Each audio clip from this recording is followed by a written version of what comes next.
What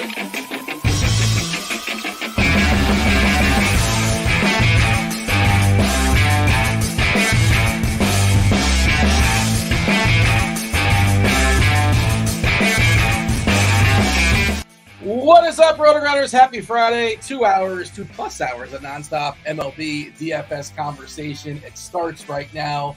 We have the leader of Juggalos, Kid Yahoo Kirker with us, two-time millionaire winner, Head Chopper. Chopper, happy Friday. Apologies for our slight delay. Thanks for sticking with us. Still, if you don't mind, hit that like button, subscribe, turn on those notifications, do all those things to help us keep the old lights on.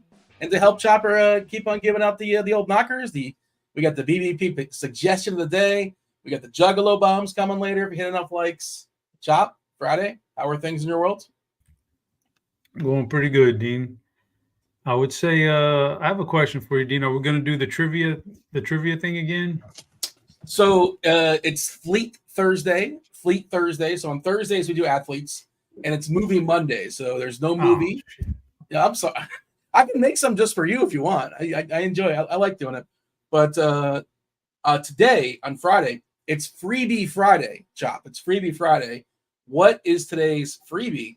Well, producer Devin set up a contest in the Discord channel, RotoGrinders.com/Discord live stream chat channel. We typically run our contest on DraftKings. We wanted to appease those that play on FanDuel. So if you win this contest, it's a free contest to enter. Win this contest, get yourself a week free of RotoGrinders Premium. If you win it while wearing the RotoGrinders badge, 2 weeks. 2 weeks free of RG Premium. Important notes. We like to have fun as far as lineup construction.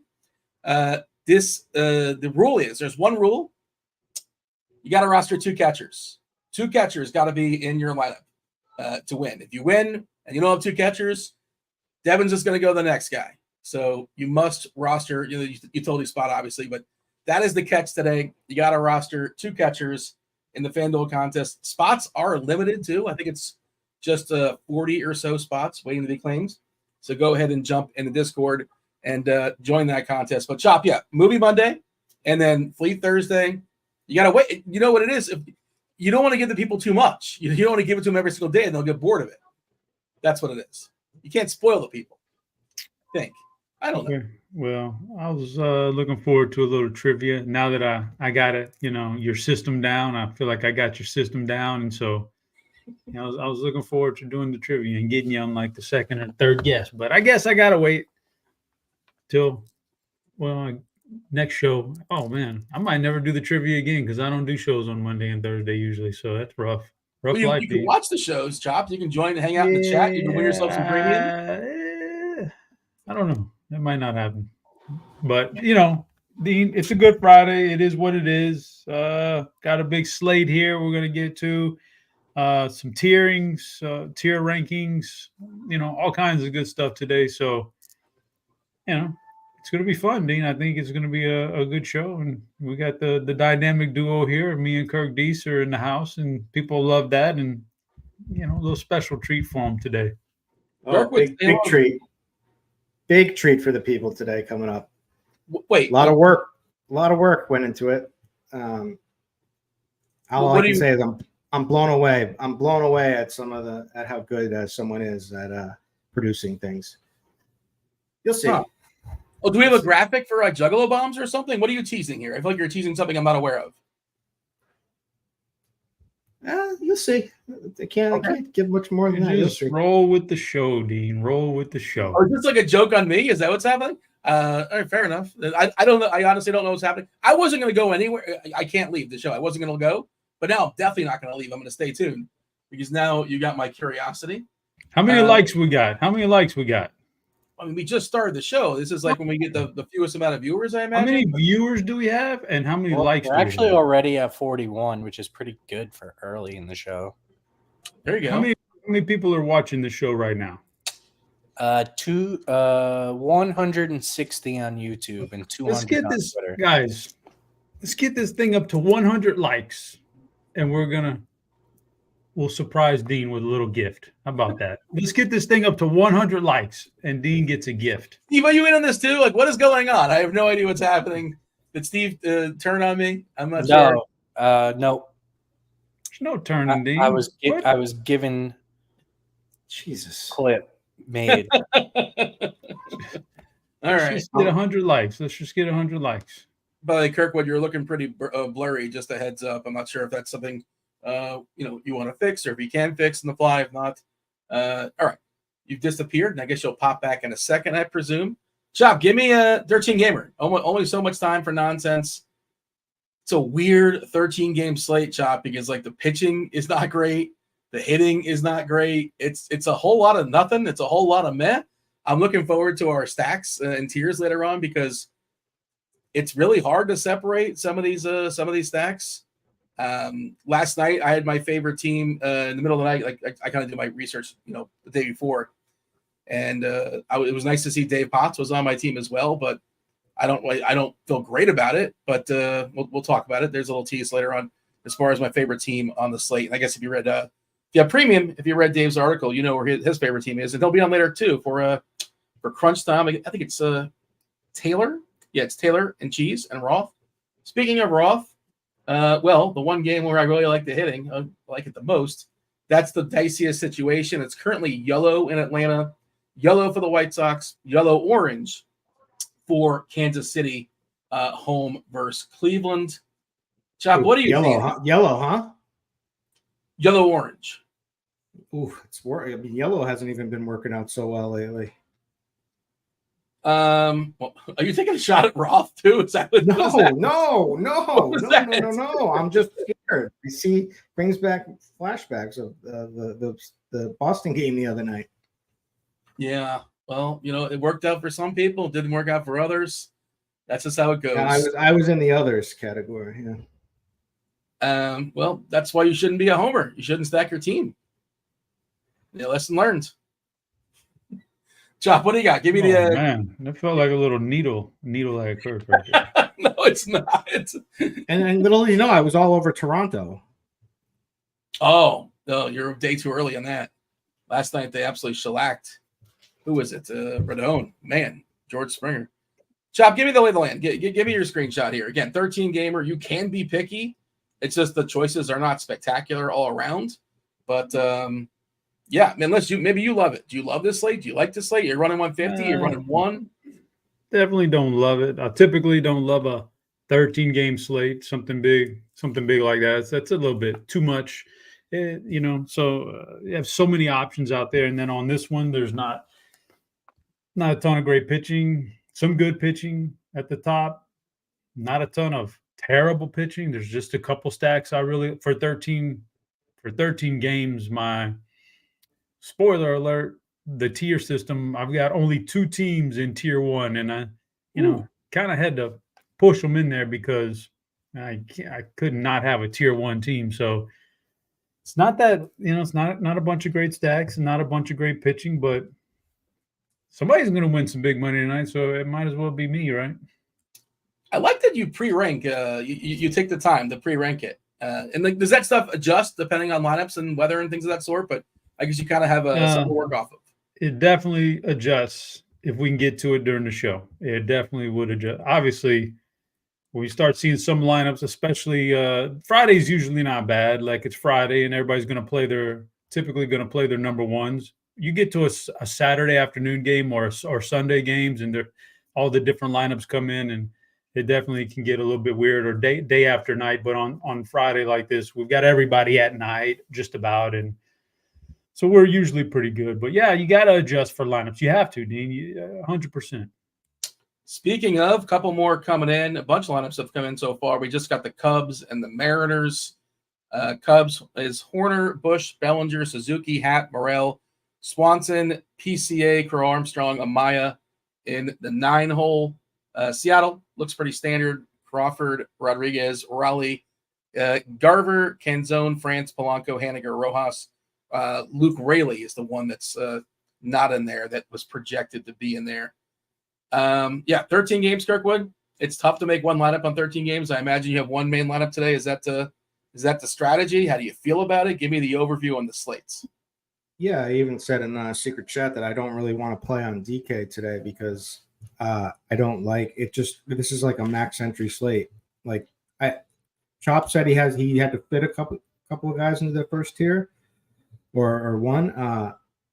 I find it hard to put anybody in the first. You know what I mean? So I think everybody is so close, like every step, that it's almost like play whoever you want, like blender. There's no clear. So for my, like, what I usually do is 1 to 3 lineups and the higher dollar cost stuff. I don't like. I usually really like my lineup when I'm doing it. I don't like anything today. I don't feel good about our top pitcher either. To be honest with you, Logan Gilbert. Sure, great pitcher, but is he really the number one pitcher on the slate? Maybe, but Minnesota has been a wagon lately. Not sure if you guys have been noticing, but they are crushing the ball. They did lose Correa, which is a big blow to them, but I mean, they've been raking. You know, Buxton's finally hitting again. Not playing today. Oh, he isn't. He's not in the lineup. No. Correa's in, by the way. I didn't mean to cut you off, but Correa's in. They're talking about Correa's in. He like shattered his wrist. Yeah. They said X-rays were negative, and they're not even giving him a day. Correa is playing. Correa. So someone in chat said he shattered his wrist, and then this kid is always wrong about everything. Like they always come back out like the next play or whatever. And I saw the replays where he just like ran right to the locker room and didn't play, and he was like dangling his hand like it was shattered. So he's a little dramatic, I guess, huh? Scared. It must have been fear. Fear took over, maybe. I don't know if you saw. This isn't on the slate, but worth noting, I guess, going forward. Philadelphia lost both Schwarber and Harper. Yeah. To the IL today, and now they're supposed to be back before All-Star break. Yeah, but they're going to be, out at least 10 days, 2 weeks, whatever it is, 3 weeks. They're playing the Marlins. I was trying to like bet the other side, and I'm like, I just can't bet the Marlins. I couldn't do it. I was trying to get ahead of it because I thought both were going to go not play today. But I mean, Kyle Tyler, I can't really trust. That's on a slate that we're not even discussing. That's at 6:20. Washington and Tampa not on the slate, but everybody else is playing. You talked about it as far as the starting pitchers. Just not spectacular. Biggest K rate on the slate. You know who it is, Kirk? What do you probably know who it is? Pavetta. Yeah. What did I catch? What are you in the middle of eating? Like sunflower seeds or something? A granola bar. I took a lot to get here. I was at the park with my dog and son. It's getting dramatically harder to take them anywhere. So I made it back just in time. But anyways, sorry. No worries. But your boy Pro wouldn't call you out on it. Would just let you, would just go right through. Like Chop would never say that to me while we were on a show together doing. I just looked over and I'm like, is he eating something? That's all and I couldn't figure out what it was. I got a Dunkin' too. There you go. Staying on brand. Well, how close is the closest Dunkin'? Like over under a half a mile? Under a half a mile. There you go. That's what I figured. All right. Pavetta, biggest K pitcher on the slate, 27.2%, taking on San Diego.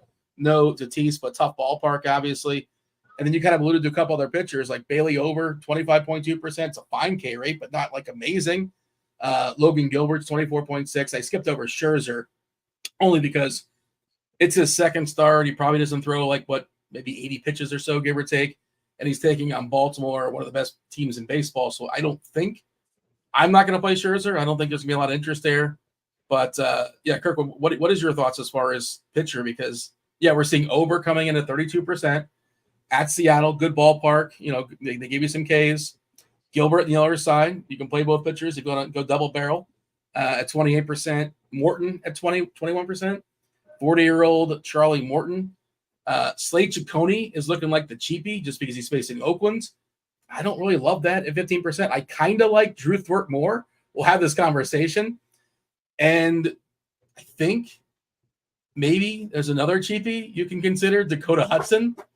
It's kind of gross, but I think we can have those conversations if we're thinking about spending up as far as bats. Do you have a favorite? Do you have a lean? Do you have I'm going to play 2 of these 5 guys, one up top, one down below? How are you attacking it when it comes to pitchers first? My 3 high ones are Logan Gilbert, Bailey Ober, and Pavetta. Those 3 I'm definitely interested in playing. Then if I want a little bit of savings, I like Drew Thorpe. I know Cheese wasn't that high on him. in his article. But I mean, you got to take what the slate gives you. He's cheap. He's playing Colorado. He's not an intimidating pitcher by any means. He's got a really, really good changeup and then kind of a slowish fastball, four-seamer, but he's good at keeping them off. You know, he's got a slider and a cutter. He's good at keeping them off balance, and his changeup does all the work.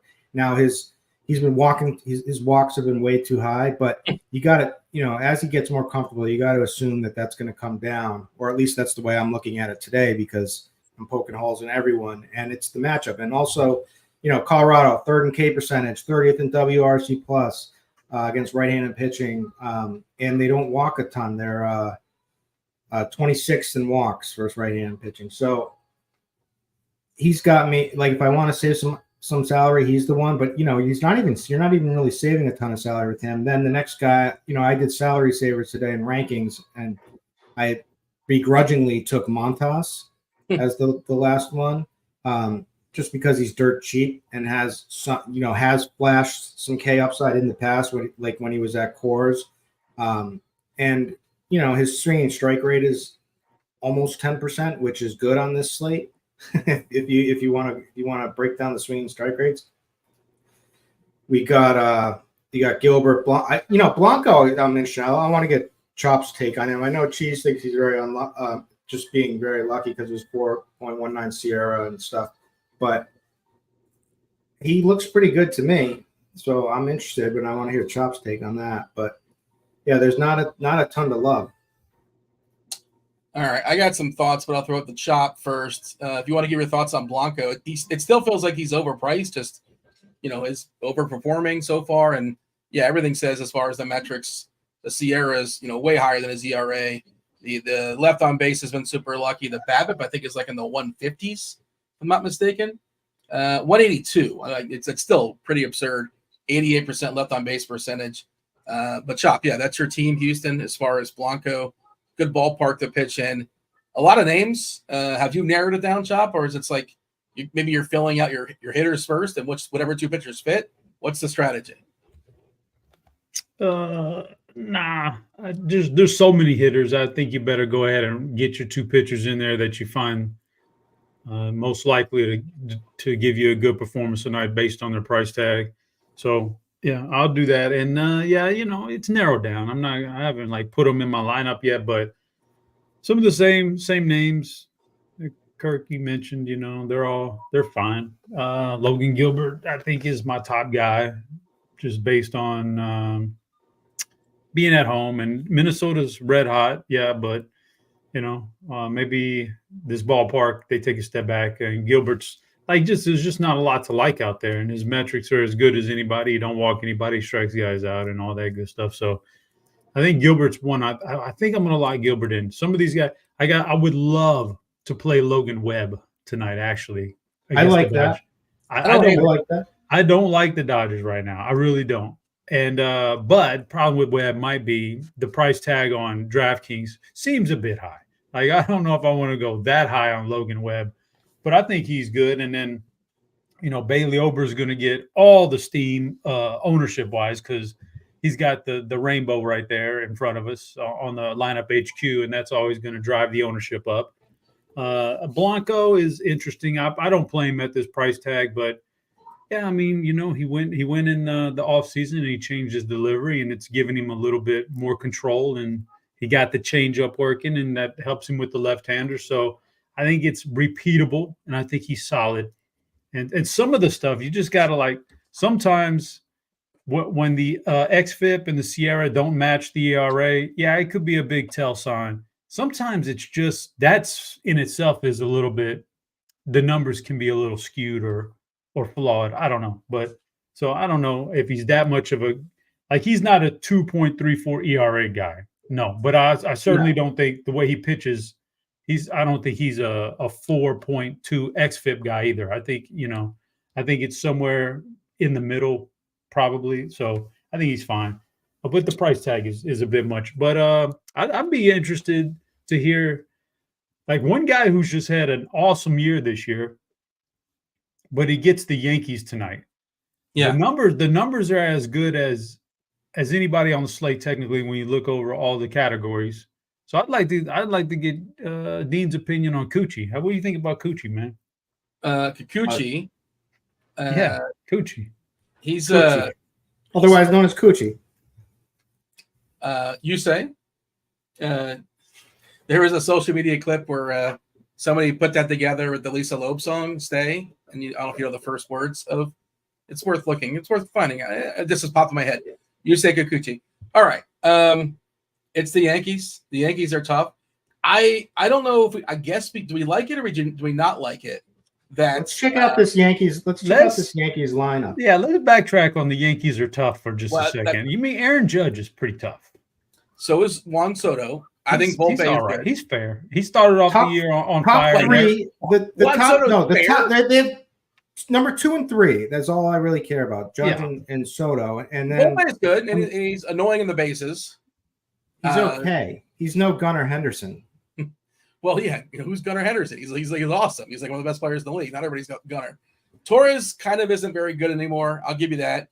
JD Davis up and down. He's been good so far this year in a small sample. JD didn't they just pluck him off the waiver wire? Yeah.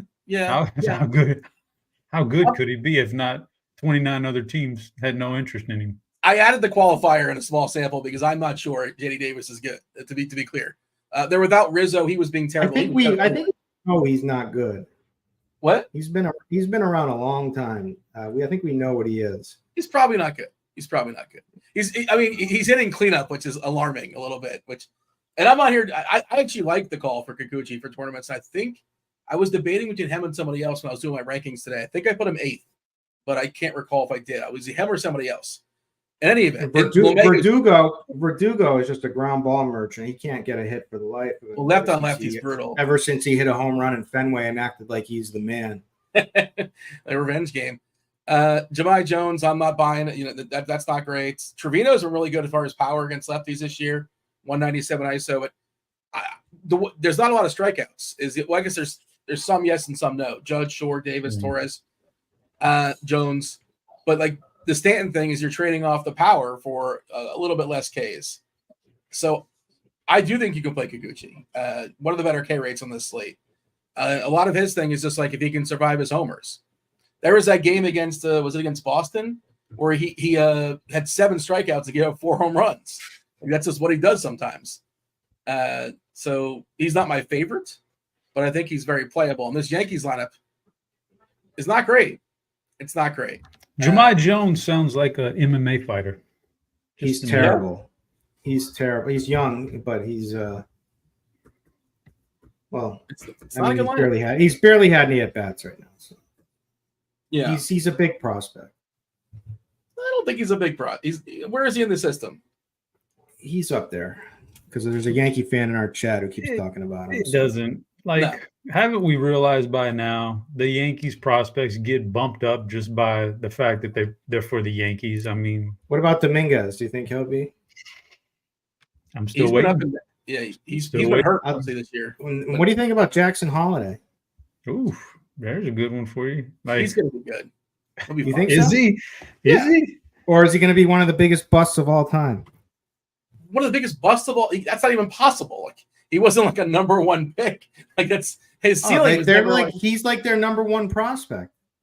Gunnar was their number 1 prospect, or Adley Rutschman was their number 1 prospect, and those guys are all coming to fruition now. I don't know what you hate Baltimore for some reason. I feel like you're talking to somebody that like is in your life that loves Baltimore. You're like taking these shots at Baltimore just so they hear it. Yeah. Well, Dean, I just real quick. The Baltimore Orioles selected Jackson Holiday with the first overall pick in the 2022 Major League Baseball draft. Yeah, no big deal. Yeah. No big deal. You just said he's not even a prospect. He's not even a prospect. You just said he wasn't. It's not like he was a high pick or something. No, I didn't say that. Can we rewind the tape? The most highly touted prospect of all time. He's not the most. He's like a role player. Right? He was out of the league for 3 years. He's then number 1 overall pick, and his dad was just recently a big-time Major League Baseball player. Yeah, I'd say that. Matt Holliday? Is that Matt Holliday's good? Matt Holliday hasn't played in the majors in like 10 years. I don't know. Recent considering all things. This makes me want to put the thing we teased up immediately. do you have like a clip of me having like a bad take? Because I have bad takes. Oh, Stevie, get cue it up, Stevie. Dean, I don't know if you're aware of this, Dean, but Dean, do you know how long you've worked at RotoGrinders? I do remember. How'd you get the job? You got the job from Crazy Gaby, didn't you? I mean, he was the person that kind of like said, "Hey, check out this guy." But yeah, it's probably been like 10, 11 years.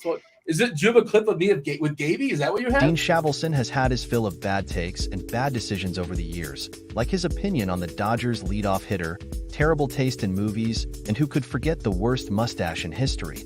Despite his quirks, he and his team almost blew a 3-0 lead in the Stanley Cup, but managed to come out on top. Through it all, he's still a good host for RotoGrinders, although it's Friday night, so Costco is waiting for him. What is? I need to know. Like, I need the behind the scenes of how this came together. Well, Dean, here's the thing: we're living in a world of technology, Dean, and we wanted to give you a little video gift. And I was like, AI, can you just create something for Dean? And I didn't tell him anything. I didn't tell you. I said, no. I said, get on the internet, and tell me what you know about Dean, and give me a 30-second video, AI. And that's what they came up with. You had to plug some stuff in there. You had to give it some. No, that's what you're known for, Dean. That's what you're known for. I would have mentioned. I have nothing to do with the Florida Panthers. Like, I rooted for them, but like, and also that wasn't even like your Twitter is filled with Florida Panthers talk. Yeah. So it's based on. And I have a feeling that the tiers were you somehow messed up our tiers today, and it has something to do with the Florida Panthers. I mean, there's some recency bias in the tiers. We'll discuss that for sure. We'll get to that soon enough. But that I thought that was going to be much. We had to. Derek, shout out to all the Juggalo Nation in chat. Derek, one of the top members, he wants to know how they didn't know about your mushing abilities. They did. We had a tight time frame to make this, so we had to let a lot of stuff go. But that was one thing that was in there. I've never tweeted about Costco for the record, so but you're known for it, though. That's the point. Chop, you forced that in there in some way. You're known for it, Dean. Yeah, I don't know what's going on, but that was fun. I'm going to see if I can retort in some way, if I can figure out the technology. So I had a couple thoughts as far as pitchers. I have a rule. One of my general rules. I have a lot of general rules. General rule is if your walk rate is higher than your K rate, I just can't play you. Like, that's a pretty simple rule. However, it's a small sample size. Drew Thorpe has a 16.7% walk rate, a 13% K rate. It's only 14 innings, and it's an awesome matchup. And he showed the K ability in the minors, and he's got a 9% swinging strike rate, so that the Ks are probably somewhat fraudulent. So maybe I'll roster Thorpe.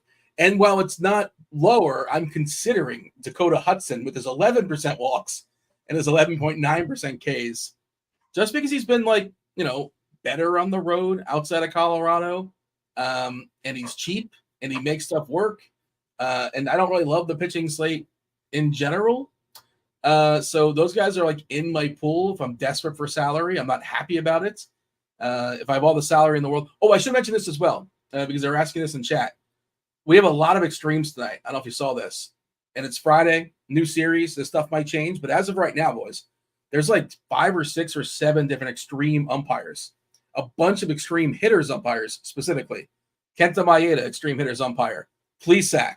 Martin Perez coming off the IL. Charlie Morton. Logan Gilbert's got an extreme hitters umpire. Bailey Ober, extreme hitters umpire. Randy Vasquez, Nick Pivetta, all extreme hitters umpires. One extreme pitcher umpire, and that's for Drew Thorpe and Dakota Hudson, which, if you want to just double stack those and pay $10K for your pitchers, just throwing it out there. If that stuff matters to some people, I know they were asking about it. Lots of extreme umpires this evening. The only one for the pitchers is the one calling balls and strikes for Drew Thorpe and Dakota Hudson, who somebody gave him a dot. Was that you, Kirkwood? Who gave him the dot?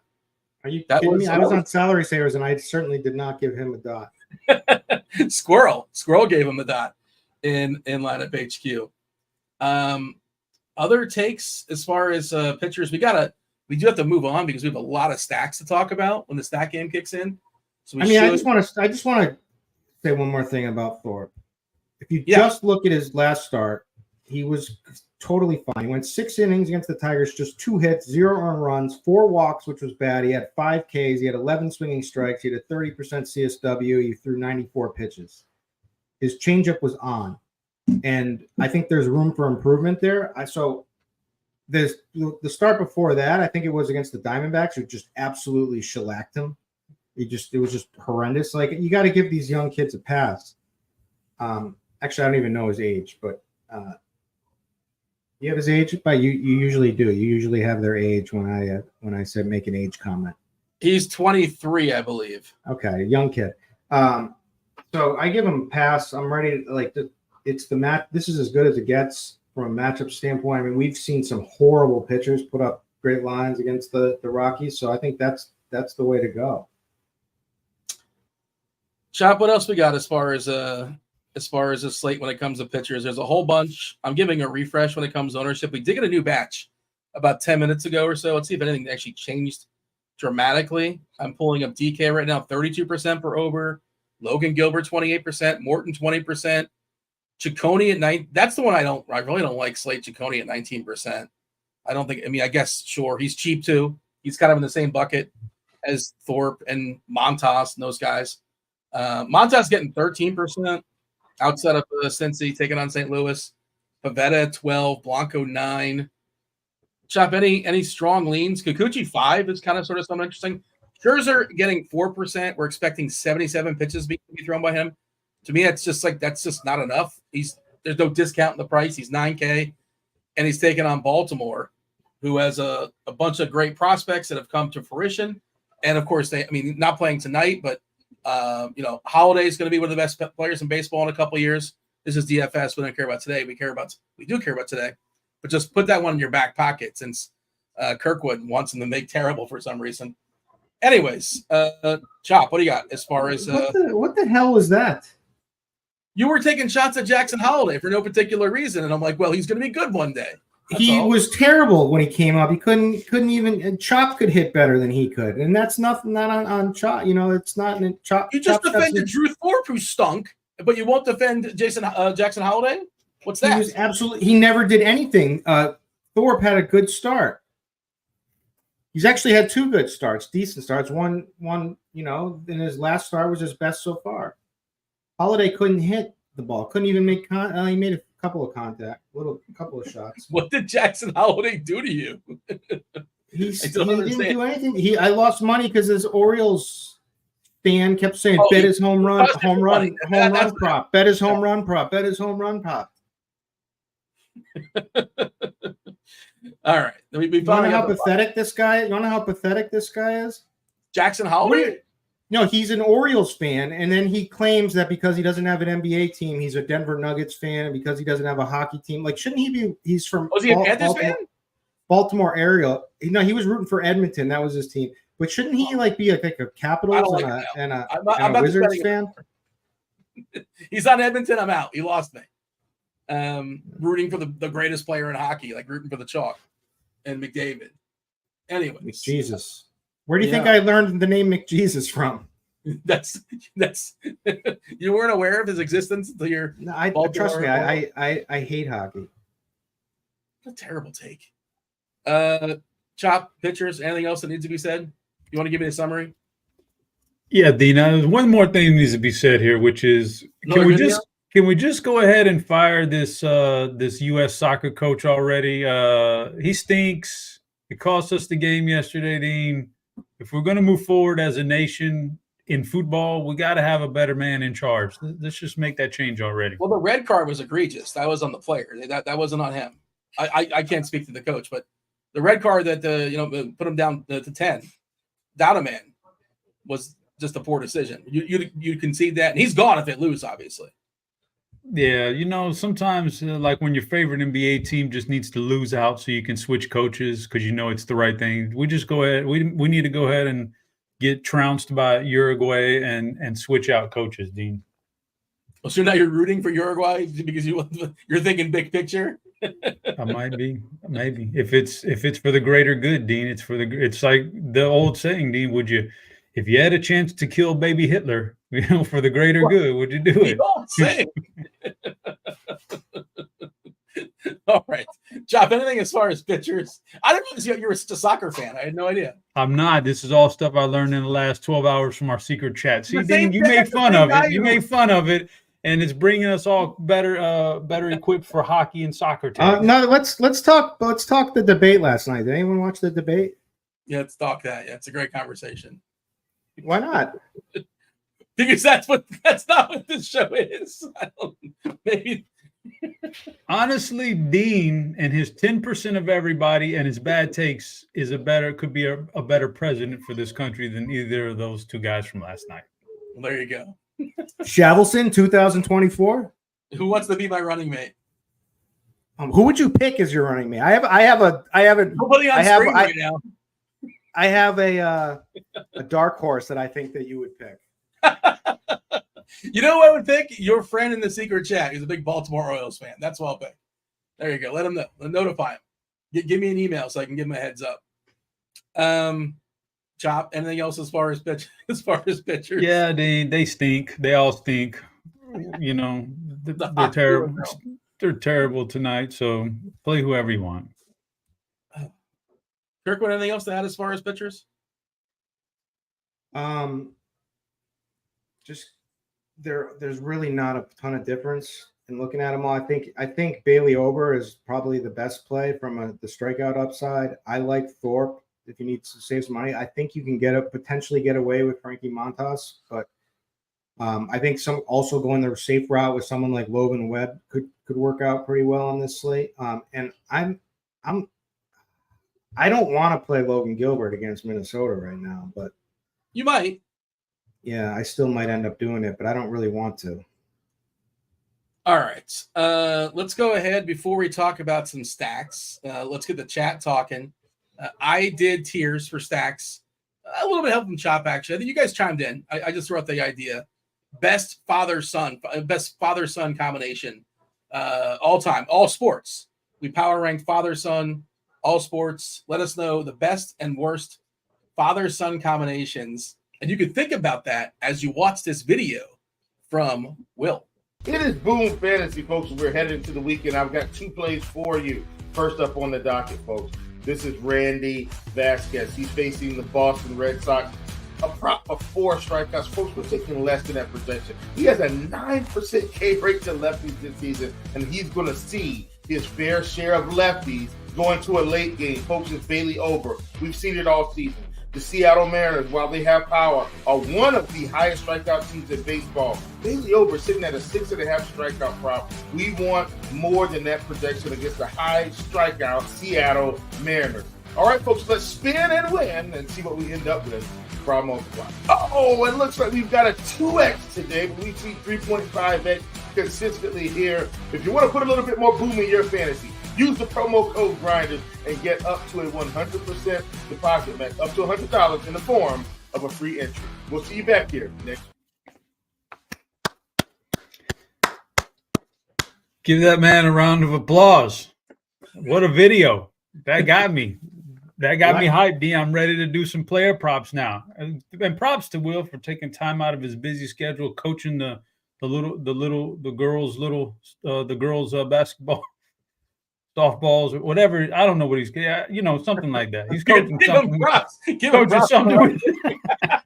coaching something with the girls. Props to Will for taking the time to do that. I'm hyped up now. I think it's either middle school or like JV, girls basketball. Stevie is coaching his daughter's volleyball team.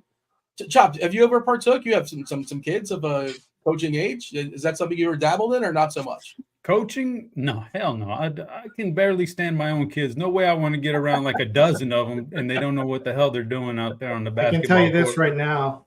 I will be once I get to that age if I get the option. Chop, do you want your kid playing for Kirkwood?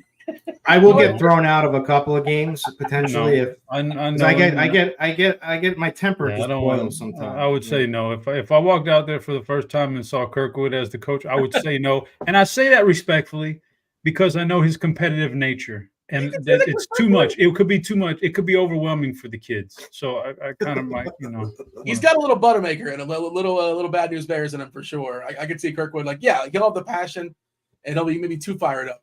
He's the guy that is yelling at the umpire in the Little League game. It's like the guy's making like $15, and he's like, give him a break. Yeah, the pitch was a foot outside, but you can let it go. It's all right. All right. A lot of names we can throw out in chats. The Alomars, Thompsons, the Hulls. We can go ahead and throw that board up. The Currys. You got a couple of Currys, so you get a bonus. Not just Steph, but you got Seth and his dad Dale. Let's see. I considered the Rhodes. We almost got to Cody Rhodes and his dad Dusty Rhodes, of course. The Earnhardts. We did not get to a NASCAR. No Mannings either, but certainly would have been disrespectful to put Manning any lower than where we could have put him. But the official, nobody actually said the top spot. This is embarrassing, and you guys kind of alluded to it. I can't believe that people are not getting what the top spot is. Biased pick. I didn't even think it was father-son. I thought it was brothers. What? Well, no. We'll go ahead and show it. I'm curious who you're thinking of because his brother, Brady Tkachuk, plays for Ottawa. Matthew Tkachuk, recency bias, Panther bias, Stanley Cup winner. But both their dads is Keith Tkachuk, who played with mostly the Coyotes, I think, for like 18 years, borderline Hall of Famer. So the Tkachuks, of course, at the top. Ken Griffey Sr. played together in the Cincinnati. We did not get to the Bonds. Bonds would have been like insulting to throw in the middle, but we got Prince and Cecil in the middle. Cecil. I think it's Cecil. Doc and Austin. Just progressively get a little bit worse. Doc Rivers, Austin Rivers in the 4 spot, and then this was Chop's suggestion. Phil Simms, Chris Simms. Phil Simms is like a glorified Trent Dilfer. He wasn't a very good quarterback. He just benefited from the fact he had a great defense, a great running game, and also topped off by his horrific announcing. If I have to hear Phil Simms congratulate a coach for punting on 4th and 1 on the other team's 35 one more time, oh, I love it. What the hell? You got to punt it. You always got to punt it at 4th and 1. But, yeah, any issues here, Kirk, with this board? Kachuk all the way up top, the Griffeys, the Fielders, Rivers, and Simms. How do you feel about it? I got excited about Simms, Chris, and Phil because, as you know, that's the dynamic duo around here in Boston is Chris and Phil, me and my dog. And he was electric at catching a football toy that I used to like. He ran great routes. So I would have liked you to put them up a little higher just because. Who ran great routes? Phil, my dog. Oh, your dog. Okay, this is with a football dog toy, and he was electric back in the day before he got all the back surgeries and whatnot. The Tkachuks is hockey, so I didn't even know who this loser is. I don't know. I just told you he was a champion. He's Stanley Cup champion. Not even a league. Ken Griffey should definitely be up at the top. Well, what has he won lately? He never won anything. Great baseball player. Pretty swing. We got a pretty good poll going now. Better Chris and Phil, Kirkwood or Simms? What do you think, Chop? What's the answer in that poll question? Well, I obviously voted for the dog and Kirkwood here. There's a long hesitation there. I was going to say I obviously voted for Chris and Phil, but obviously that would be the same thing. I voted for Kirkwood and Phil. I'm the one who put the other Simms duo. I said they could be in the bottom 2, mainly because Phil was whatever. I'm kind of neutral on Phil, but we got a Phil setting. Chris Simms kind of got like a little weird at the end, but hey, there goes Phil. Oh man, Phil. Ooh, buddy, look at Phil. How old is Phil? 15, about to be. Ooh, it's a good run. Does he bark? Phil is older than some of the girls that Will coaches. Think about that for a minute. Let that sink in.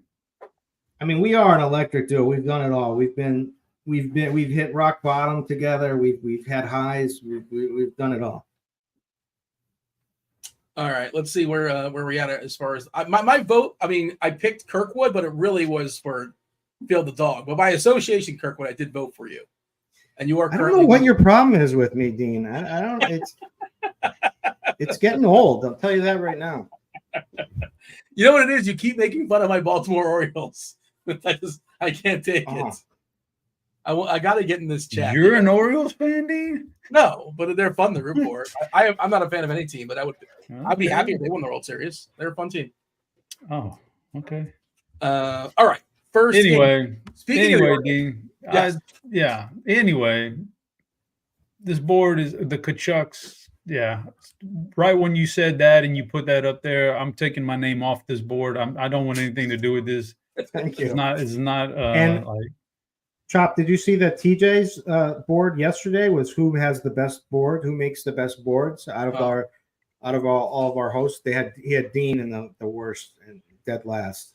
What is my problem with you? And you're reminding John of this. it's actually a pretty good board right there. But this board right here is like there's so many, and you put the Kachucks. It's okay. Let's move on, Dean. Let's get it. What we got first, Dean? What's the first game? Speaking of Jackson Holiday, not playing today, but his teammates, Baltimore taking on Texas.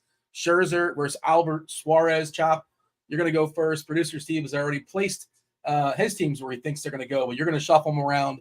Kirkwood is going to correct you if he thinks they need correcting. And if you guys disagree, I have to break the tie. But you go first, Chop. Yeah. Perhaps in a different universe, Jackson and Matt could have made this board. They would have been very low based on Jackson's current big league numbers. But I'd put, wow, look at producer Steve is almost on it from where I had these guys ranked. I flipped them pre-show. I had Texas in the Griffies and Baltimore down in the Fielders. Baltimore, a little bit of an unknown, tad bit, because Scherzer, I don't know. I think he's washed. He may be cooked, but he actually looked decent last game, so I'm not sure. And this has got to be Baltimore's worst starting pitcher, though. So Texas, even though they're struggling with the bats, this has got to be a game that they can take advantage of, because this is if you can't beat Suarez, then you're probably gonna have a hard time beating Baltimore in this series. Agreed. Yeah. Seager looks really good.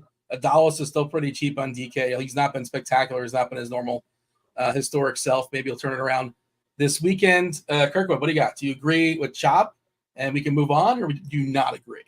No, we do not agree. Let's put the Orioles down in the basement. Did not see that coming. Fraudulent team. So let's talk about Texas. I'll leave them there. I think Max is due for a rude awakening for coming back, so I could see them just smashing them. But Texas, man. So on the season, 20th in home runs. Over the last month, 28th in home runs. They're moving up the gutless rankings fast. I actually did a new set of rankings. Oh, I didn't have them in, but I have them in dishonorable mention. Right now, I have the Royals as number 1 in the gutless rankings because they've stunk the last few games. Yeah, that's recency bias. That's fair. I've always said that. That's how we do it. I got the Royals, the Giants, Diamondbacks, Braves, and Padres. But anyways, yeah, I would put Texas just isn't doing it till they start doing it. I mean, Albert Suarez is yeah. I would say this about Texas real quick is that this is a very similar team that won the World Series last year. Like a lot of these players are the same. Maybe a couple guys they're just not playing the same, but they're not playing. Well, that's the thing about it is this goes to show you how incredibly gifted you have to be like a team like the Celtics or the Astros, who are continually there every year. Correct. You get no hangover. You don't get the luxury to have a floppy season. Florida Panthers back-to-back championship pedigree, championship mindset. That's why it's so tough. Is it fair to say you right now? Houston, Boston, cities of champions? Is it fair to say that? What about Sunrise, Florida? I don't even. Jared Barton's moving. Jared Barton. Hey, do you know any women out there for our boy Barton? Our boy Jared Barton's breaking up with the ball and chain and moving to Florida. And if it matters, he's a trust fund baby. Yeah, I can tell him how to set up like a Bumble account if he needs assistance with that. But I got nothing good at for him. What's that? Are you good at that? You have a lot of experience with that? I mean, I'm aware how I know we have a lot of games to get to, Kirkwood. I don't know if you've heard. It is a big boy slate. It's a 13 gamer. Is Bumble My the apologies. fruity one? Is Bumble the tad bit fruity one, or is it the John, Rudy? Colorado and the White Sox, they're now yellow-orange. Wait, but that hasn't changed, right? That's. Oh no, that was straight yellow before, wasn't it? Yeah, now it's yellow-orange, so a little bit worse. Did Roth give us I don't anything like else? that because that's my pitcher. Yeah, yellow-orange. I think both those pitchers are in play, which is a gross thing to say. Also, KC got worse. KC now orange-yellow. I'll go ahead and drop this in chat as well. If you guys want to read it, I'm not going to go ahead and read the whole thing, but and Roth will be on in 20 minutes, 27 minutes. So we definitely have to pick up the pace. We got 12 games and 20 games to power rank. 12 games and 24 teams to power rank. So, let's be economical with our words. And if we agree, we can just move on. I guess we're keeping Texas and Griffey's and Baltimore and Fielders. Kirkwood, you are up next. Next is the Yankees, the gutless Yankees, I'm told. Rough lineup today. Stroman versus Kikuchi. Stroman revenge game? Is he getting revenge? You tell me. Where do you have Toronto and New York? Stroman's pretty good. I think Stroman will get by in this game against his old squad. So I'm not high on either of these offenses. I think the Yankees are free falling at the moment right now. The New York pressure may be getting to them, some say, with such high expectations. Obviously, Soto and Judge are a wagon, but the rest of the lineup I'm not scared of at all. So I prefer Kikuchi. So you can put I'll leave them in Fielders just for the home run upside that they bring to the table. But I mean, I wouldn't argue if you wanted to put them in Rivers. And as far as I just don't see that Toronto. Actually, Toronto's been pretty hot. So they're starting to break out here a little bit, but I think they're fine in field, right in the middle, because I'm not going to have many up top. So, Chop, any issues? Nah, looks good. Yeah. Even if Stroman pitches good, it's like he doesn't strike anybody out, so I don't really know what his possible ceiling is. Chop, next game is San Diego, Boston, Pavetta versus Vasquez, 9.5 total. We have over 5 total for the Red Sox. One of the few over 5 totals on the slate, taking on Randy Vasquez in Fenway. Where do you have Boston and San Diego? San Diego's way down there in the four spot, the Rivers. They just not really something I want to without Tatis and everything. No, thank you. Boston's. Let's put them up in the Kachucks. Let's get them up there. One of the few number ones today. First of all, the team's red hot. Who would have thunk that they would be in the playoff race right now with all the injuries and everything that's going on? Ahead of the Astros in the wild card. Yes, they are. But the Astros also on a hot streak too at the same time. So the cream is rising to the top right now, some would say. But they're facing a pitcher who couldn't strike out. Dean, you could get out there with a toothpick and he couldn't strike you out, brother. So they're in good shape tonight. All right. Fair enough. The lefties, man. Just look at those lefty numbers. Oh my God. I'm a lefty. Are you a lefty? Yeah. You could probably go yard. No. Pesky pole? You couldn't get one? No. Not even to the short pesky pole? I had a lot of Vladdy in my game. I hit too many ground balls and line drives, but I didn't hit like Vladdy, obviously, but I did not hit a lot of fly balls. Anyways, I was a contact guy. You probably wouldn't guess that, but there you go. You know who's breaking out tonight? Who's that? Yoshida. Oh, he's gonna have a big game for like the first time all season. He better, otherwise he's gonna lose his starting spot pretty soon. Yes, he is pretty cheap. Any issues with this board? You like Boston by themselves up top there, Kirkwood? I mean, I think they're the best stack on the slate, so I have no issue with them. I mean, they just threw in all their lefties: Duran, Hamilton, Abreu, Devers, and then you got Tyler O'Neill, you got Yoshida, the lefty. This lineup's going to go ham tonight. Next up is Houston. Houston versus the Mets. Should have gave you guys your teams, but that's okay. Houston and the Mets, 8.5. Blanco taking on Quintana. Kirkwood, you're setting the board for us. Well, I don't really want to mess with Blanco, even though Grimace is red hot. in the middle at best. But I think we get Quintana's been really good. Actually, I was kind of digging into him because I haven't realized how good he's been. But you gotta like some of these Astros. But the park kind of stinks too. So I'll put them. I'll for respect to Head Chopper, I'll put them in the Griffey section because they are a city of champions.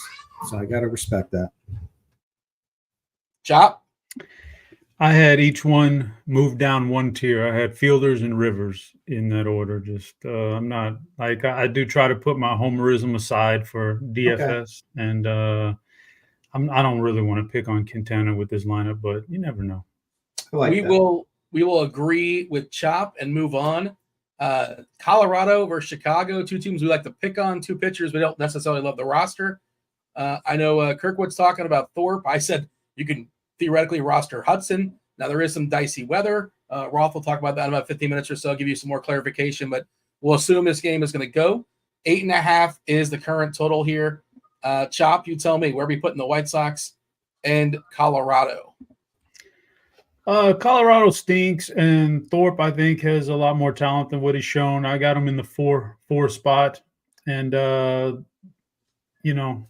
the White Sox, I mean, like, I'd love to like stack against Hudson, but this team is terrible. So I got the White Sox middle of the pack in fielders category.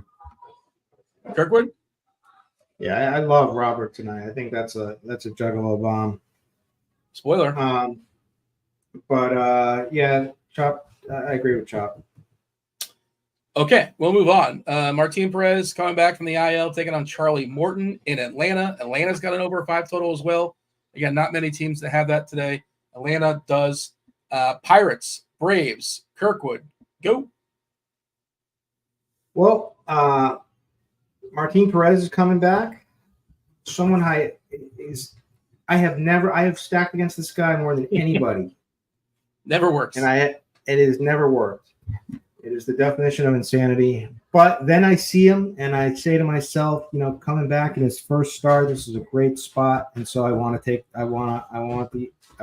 gutless Braves to come through. So I would put the Braves up in the Griffies. And then the Braves might be the newest gutless team. Yeah, they're up there. They're in there. They've hit the rankings. Have the Mets moved out of it, by the way? Speaking of gutless teams, yeah, the Mets are long gone. I was tailing them too with the Grimace splits. How can you go against Grimace? Yeah. Where do you have the Pirates? Did you say in the middle, or did Steve say that? Steve said that. Yeah, these are more. I'm fine with that because they'll run a little bit. They got some pop here and there, but I think middle's fine. Braves, I'm putting up in the Griffies though. Chop, Griffey, Braves, Pirates, Fielders, any issues? Yeah, Pittsburgh. I had them one lower, but that's marginal. Atlanta, I actually do like Atlanta tonight. I don't know how you get shut out by the White Sox. I don't. That just ruined a lot of stuff yesterday. But Chad, cool. They are gutless, but for tonight against Perez, I had them at number 1 in the first category. Wow. I think they're kind of right there with Boston. So yeah, let's put him with the Kachucks. Why not? Let's move him up. The Kachucks. He just wanted to say Kachuk. That's all. The only reason. He's getting lonely up there. He's just got the cup to hang out with. And Alexander Barker. Gutless, the most gutless A's on the top and the hottest Mets all the way down there. I don't know. Wait, did I? Yeah, you know what? Let's put the Mets up. No, where are it's we against the Mets? Yeah. No, forget it. Cubs, Brewers. This is Chop. Colin Ray versus Jameson Taillon. We always see whenever Chicago goes to Milwaukee, awesome atmosphere. It's a lot of Cubs fans who go to the Milwaukee games. So if you're watching, it'll be a good game on TV. Not the best pitchers in the world. Taillon versus Ray.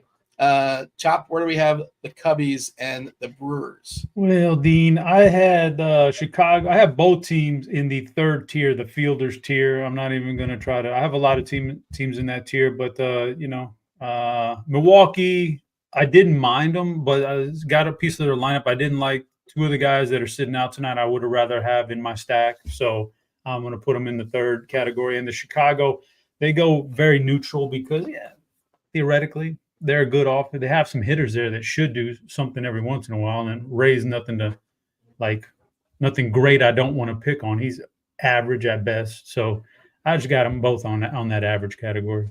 Speaking of, Chop, Izzy in chat says it's fence riding Friday.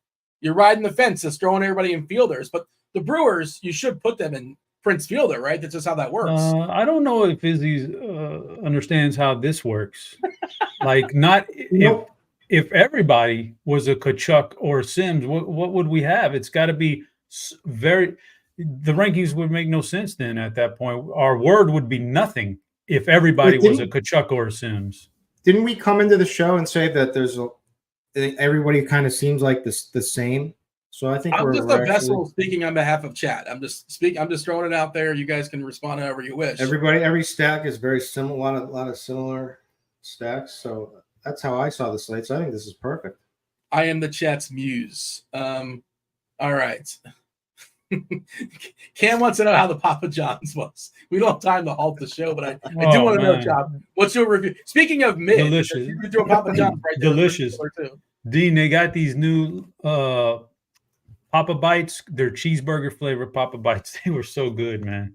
Cheeseburger flavored. It's like a little like a bagel bite, but a cheeseburger. Yeah, well, I don't know if you're familiar with Papa Bites. They do got different flavors for them, but they're usually Italian flavored, like, pizza flavor or whatever, pepperoni. But a new limited menu item, cheeseburger flavor Papa Bites. Oh, so good, dude. Shout out to TJ dropping his Spidey bombs in chat. I guess that means we've had enough likes for him. Devers, Gunnar Henderson. Let's see. It just disappeared on me. Ian Happ and Jonathan India. All right.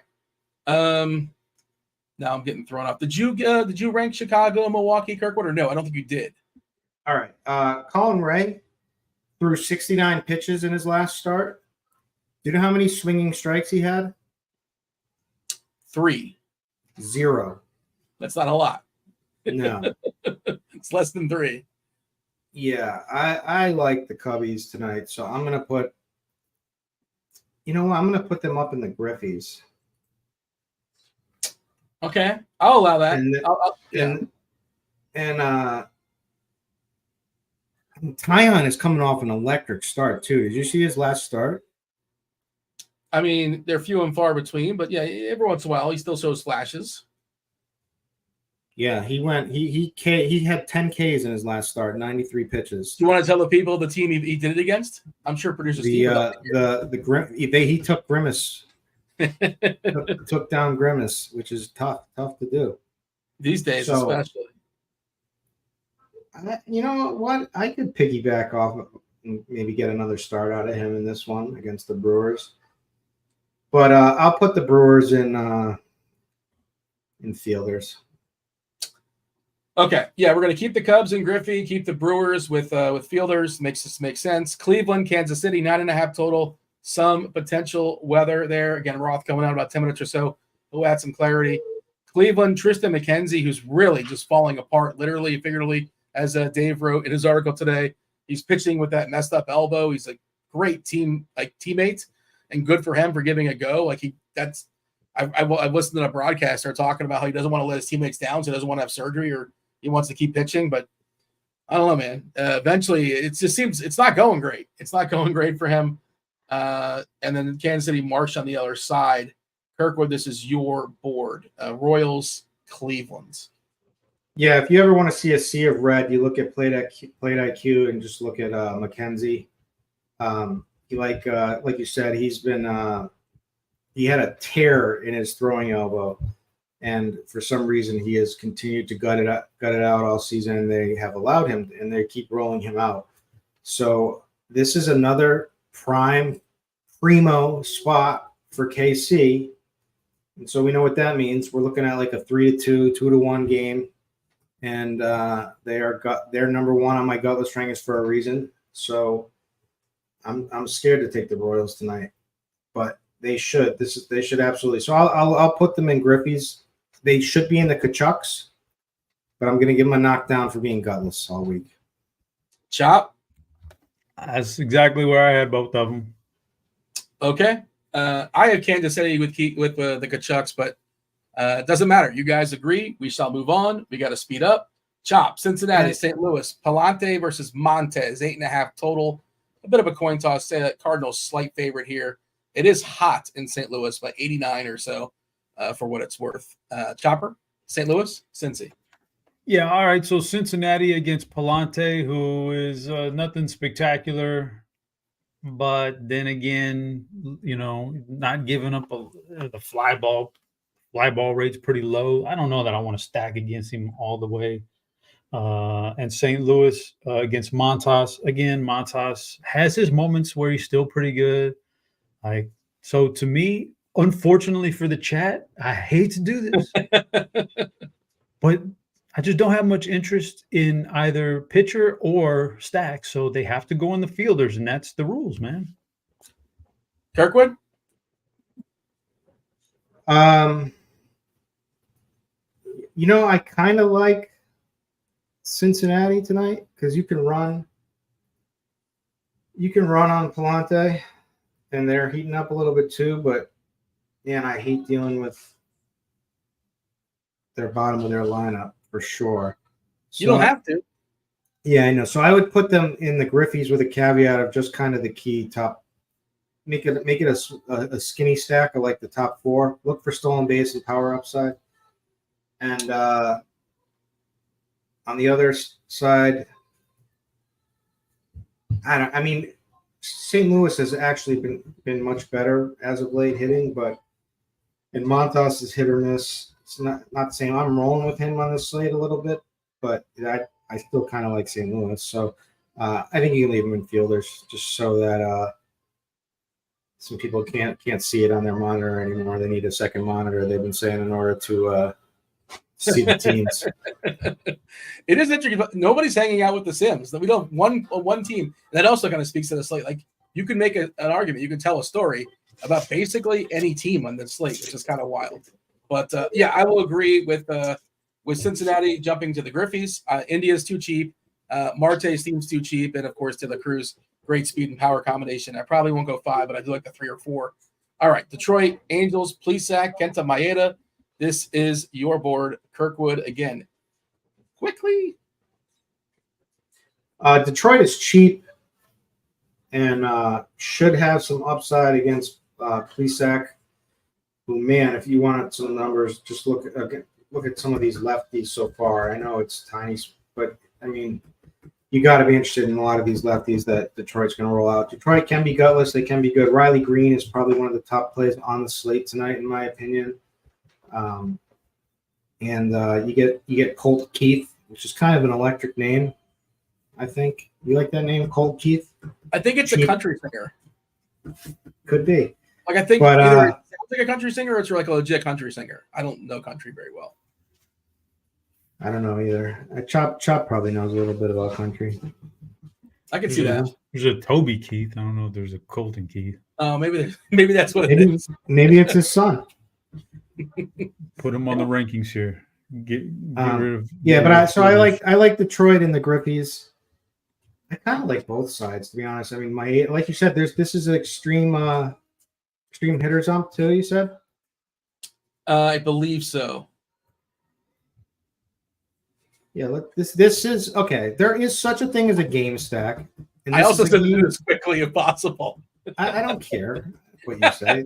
It's a game stack, and game stacks are real. Game stack is when you like both sides of one game. That's just what it is. That's why it's real. And I like it. So this is a good game stack.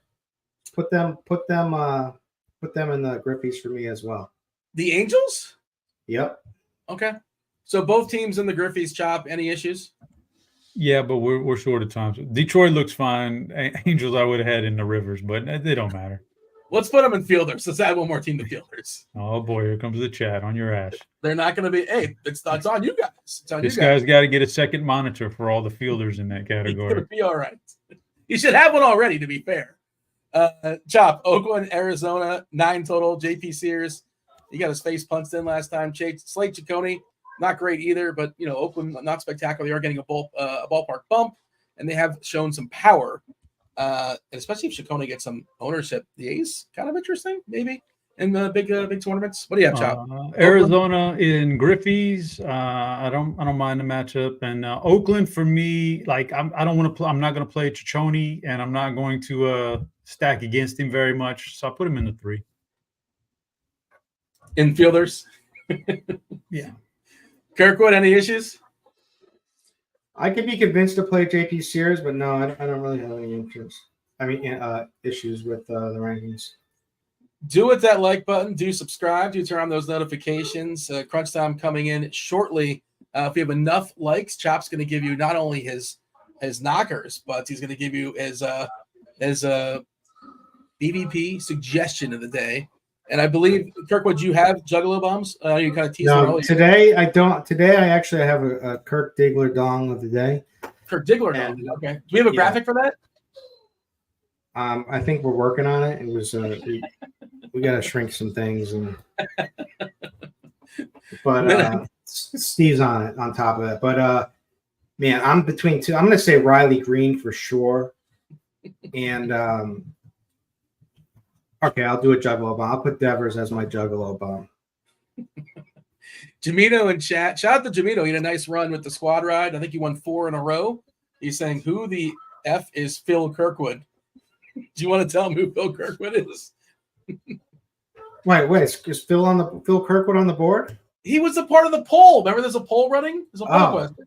Yeah. There's a lot of stuff going on. Dynamic duo. Phil Kirkwood in the flesh right here. Oh, the guy's name is Colt Ford in chat, according to DFS Daily. I guess that's the country singer. My bad. Minnesota, Seattle. Is this Kirkwood or is this Chop? I don't recall now. Now we're thrown off. It's me. I'm gonna say I don't really want to put the Dodgers because of who they are, and although Dodgers. They made a bad choice putting Shohei leading off, but that's for another day. Great decision. But I don't know. The top 4 is still extremely strong. Pages is kind of he had a 1 home run, of course, and done anything since. But so give me the Dodgers up in Griffey's. No, not. Actually, you know what? Yeah, leave them there. But I actually prefer Logan Webb, and it's going to be really hard to go off Logan Webb. And then the Giants are gutless, so now put them next to Grimace. Grimace is not even on the board. Grimace? Oh, yeah. The Mets. Yeah, he knew what I'm saying. Well, you also ignored the team I asked you about, Minnesota and Seattle, but. Chop, you want to knock out both these teams as crunch time is slowly working their way in here? Which one you want me? Seattle, Minnesota? Both of them, please. Okay. Well, let's see. Seattle in the 4 category against Ober. I just don't want to. It's like 26 teams. I don't need to stack. Now I hate to do this because I know Kirk likes the Minnesota offense tonight, but I just don't. Logan Gilbert, and he's at home, and he's a little bit better at home, and I got him in. That's my only. We got to have somebody in the Sims. Can't not have a Sims. So Minnesota's going to hit the Sims for me. Did you rank? How about the Dodgers and the Giants so we can finalize that? And also, yeah, Chop, it's fine. It's fine. Okay. How about BVP suggestion of the day? Knockers. All right, Dean. BVP suggestion of the day. Small sample, but the algorithm likes it still. So it does take everything into account. Ozzie Albies. Ozzie Albies is going to get the nod there for BVP suggestion of the day. The knockers, Dean. I don't know if you're familiar with this place, but we got to throw some Magic City knockers in there today. If you've been to the ATL, you know what Magic City is. Shout out to Magic City. Sean Murphy, Adam Duvall, 6'7" connection. Close knockers right there, brother. Let's do it. I learned about that in wasn't like a Patrick Ewing trial or some of the NBA players on trial. Wasn't Magic City something? There was a trial in like the 90s, the aughts. Wow, Jamino's in chat firing. He just took down a whole portion of our audience. He said Phil Simms 100% a hand builder. I hope all of the hand builders in here watching this show take offense at that. I'm a hand builder too, and I believe Dave Potts is a hand builder as well. A shot at cheese. I can't believe that. A shot at cheese. Well, you took shots at Roth earlier in the show, and Roth is here as well. Of course I didn't. That's a lie. There was an implied shot. No, it was not an implied. I said I was worried about yellow after the Boston the other night, and that was it. It was not a shot. Come on, Dean. Stevie, get that video ready for the next segment. We're gonna have to play it before we get out of here. We have to play it. Yeah, let them see it. Let's see Taylor. Let's see Roth. Let's see Cheese. Let's see Crunch Time. Bring them in.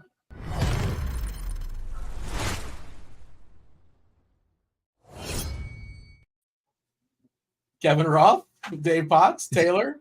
Definitely a shot, by the way. That was clearly a shot. No, I just said I'm worried about Roth. I'm worried about yellow after Roth screwed it up 2 days ago. It's not a shot.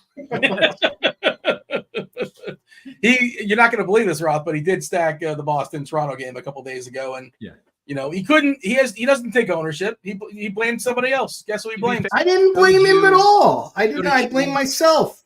So did everybody. Didn't go great. We're going to try not to have a repeat of that. How about that? Let's do that. Well, can you play the video, producer, for Roth and Dean Shavelson has had his fill of bad takes and bad decisions over the years, like his opinion on the Dodgers leadoff hitter, terrible taste in movies, and who could forget the worst mustache in history. Despite his quirks, he and his team almost blew a 3-0 lead in the Stanley Cup, but managed to come out on top. Through it all, he's still a good host for RotoGrinders, although it's Friday night, so Costco is waiting for him. So the new viewers that just jumped in, you wanted to show them in case they missed it a half hour ago? Kirkwood, is that what was happening there? Yeah, I thought there was a lot of hard work that goes into producing something like that, and so I wanted, we're proud of it. I wanted people to see it. Yeah, I'm still confused as to how that all came together, but I am interested. And I thought it was like more kind than I anticipated. I thought it was going to be a lot meaner, to be fair. Why would it be mean, Dean? You're just thinking the worst now. Well, you're right. It wasn't the kindest thing. Just for the new viewers, this is not something this was not something we pieced together like by hand. We're not hand building that segment, as Jamino would say. We just typed into AI, give us a video of Dean Shavelson based on what you know via the internet. And that was AI. AI came up with that entire thing. That's what Dean is known for. That's what makes it so good.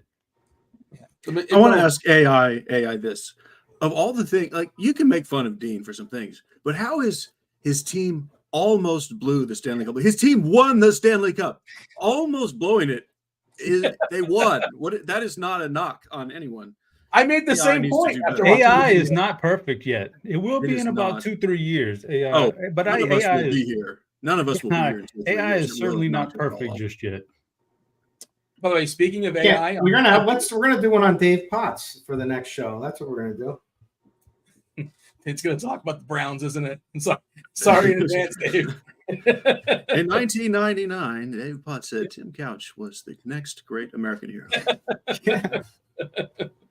We're going to find all your old tweets. An AI movie that you have to see if you've never seen it before, Ex Machina. Have you ever seen Ex Machina? Spectacular. Top 10 movie of all time on my list.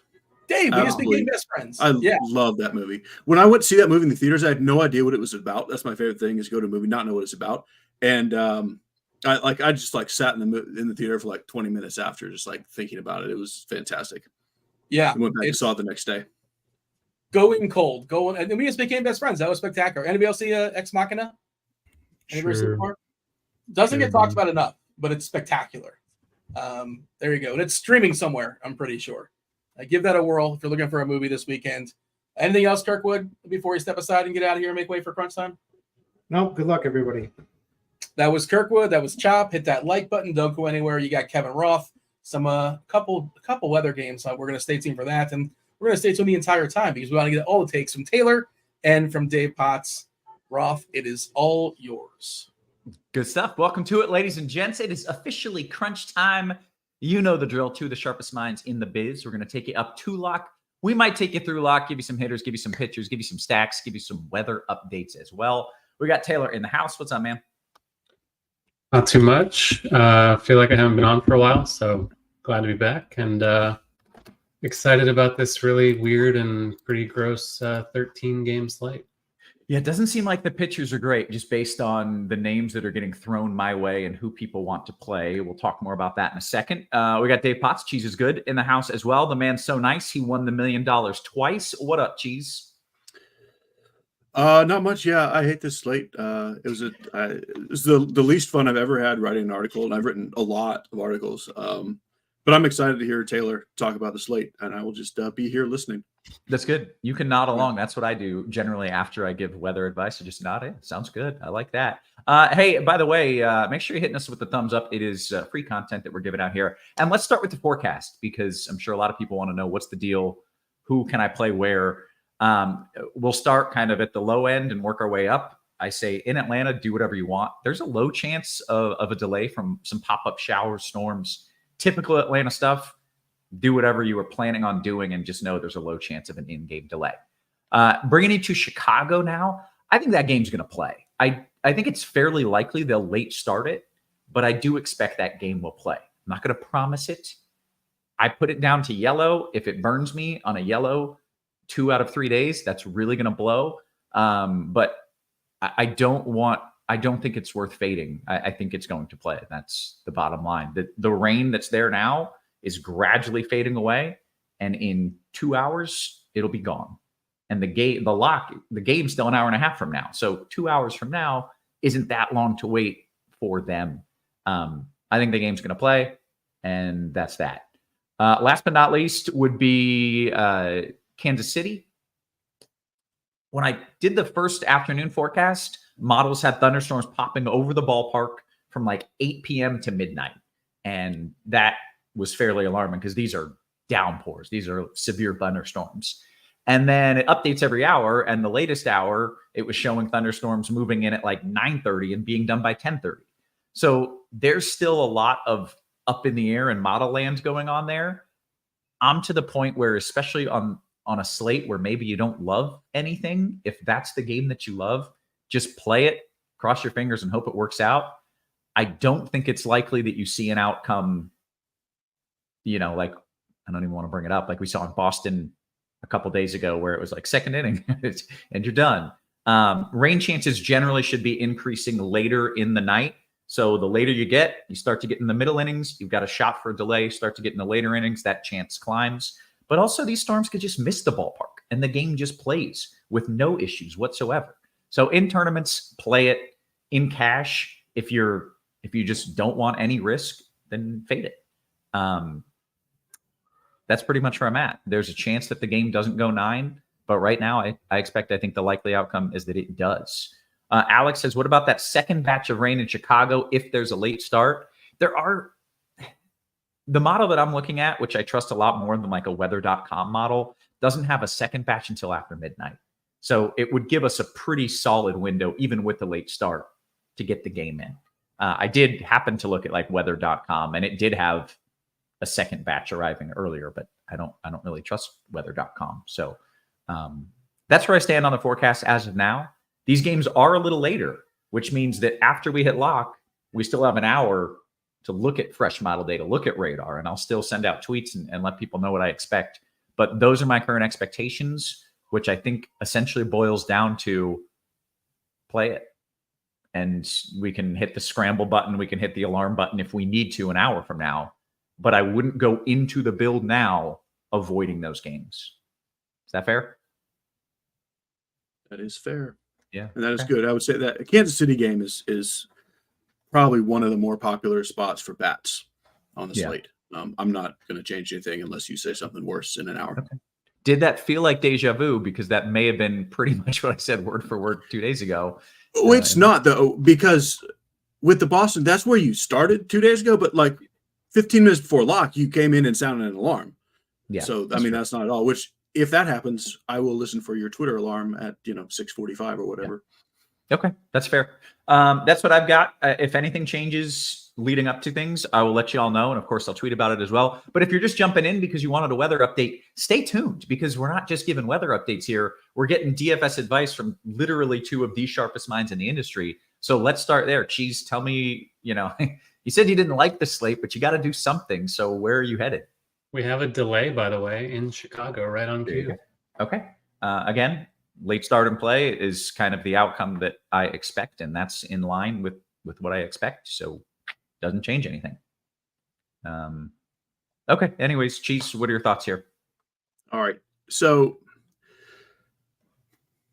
pitching, it's really, truly bad. But it's also bad is a strange term. It's also kind of like there's 20 guys that you could play because none of them are great. But very few of them are like terrible. I mean, but most of them are just overpriced for who they are and the matchups. The chalk is Logan Gilbert and Bailey Ober, and those are my two favorite pitchers. And I am unexcited enough about the rest of the semi-expensive pitchers that I'm just eating all the Gilbert and Ober chalk when spinning up. I have a little bit of Logan Webb and a little bit of Nick Pivetta. And that's it for me, like over like 8K. If you wanted to play any of these other guys, Charlie Morton or Ronel Blanco, or hope that Max Scherzer gets the pitch count up, like Kikuchi, great, have at it. But to me, that's too many mediocre pitchers to want to play all of them. So I'll just play the two that I think are the best on this slate. That's Gilbert and Ober. When you go cheaper, we are really throwing some nonsense darts, mostly due to matchups. I do not trust Drew Thorpe, even against the Rockies. He's almost certainly not as bad as those first three starts. Like, he's supposed to be a pretty good pitcher, and I think he'll be fine-ish. But he's not really dirt cheap. Like, if Drew Thorpe were the $5,500 guy, I'd play all of him. But at $7,300 on DK and $76 on FanDuel, I don't like Drew Thorpe. I'm playing mostly Frankie Montas and Slade Caccione, and just hoping I'll take like 8 points and just move on with my day. Given that I'm willing to just take 8 points and move on with my day, I'm playing Dakota Hudson on DK for $5,300. One of the worst pitchers in the league, because that's the slate we have.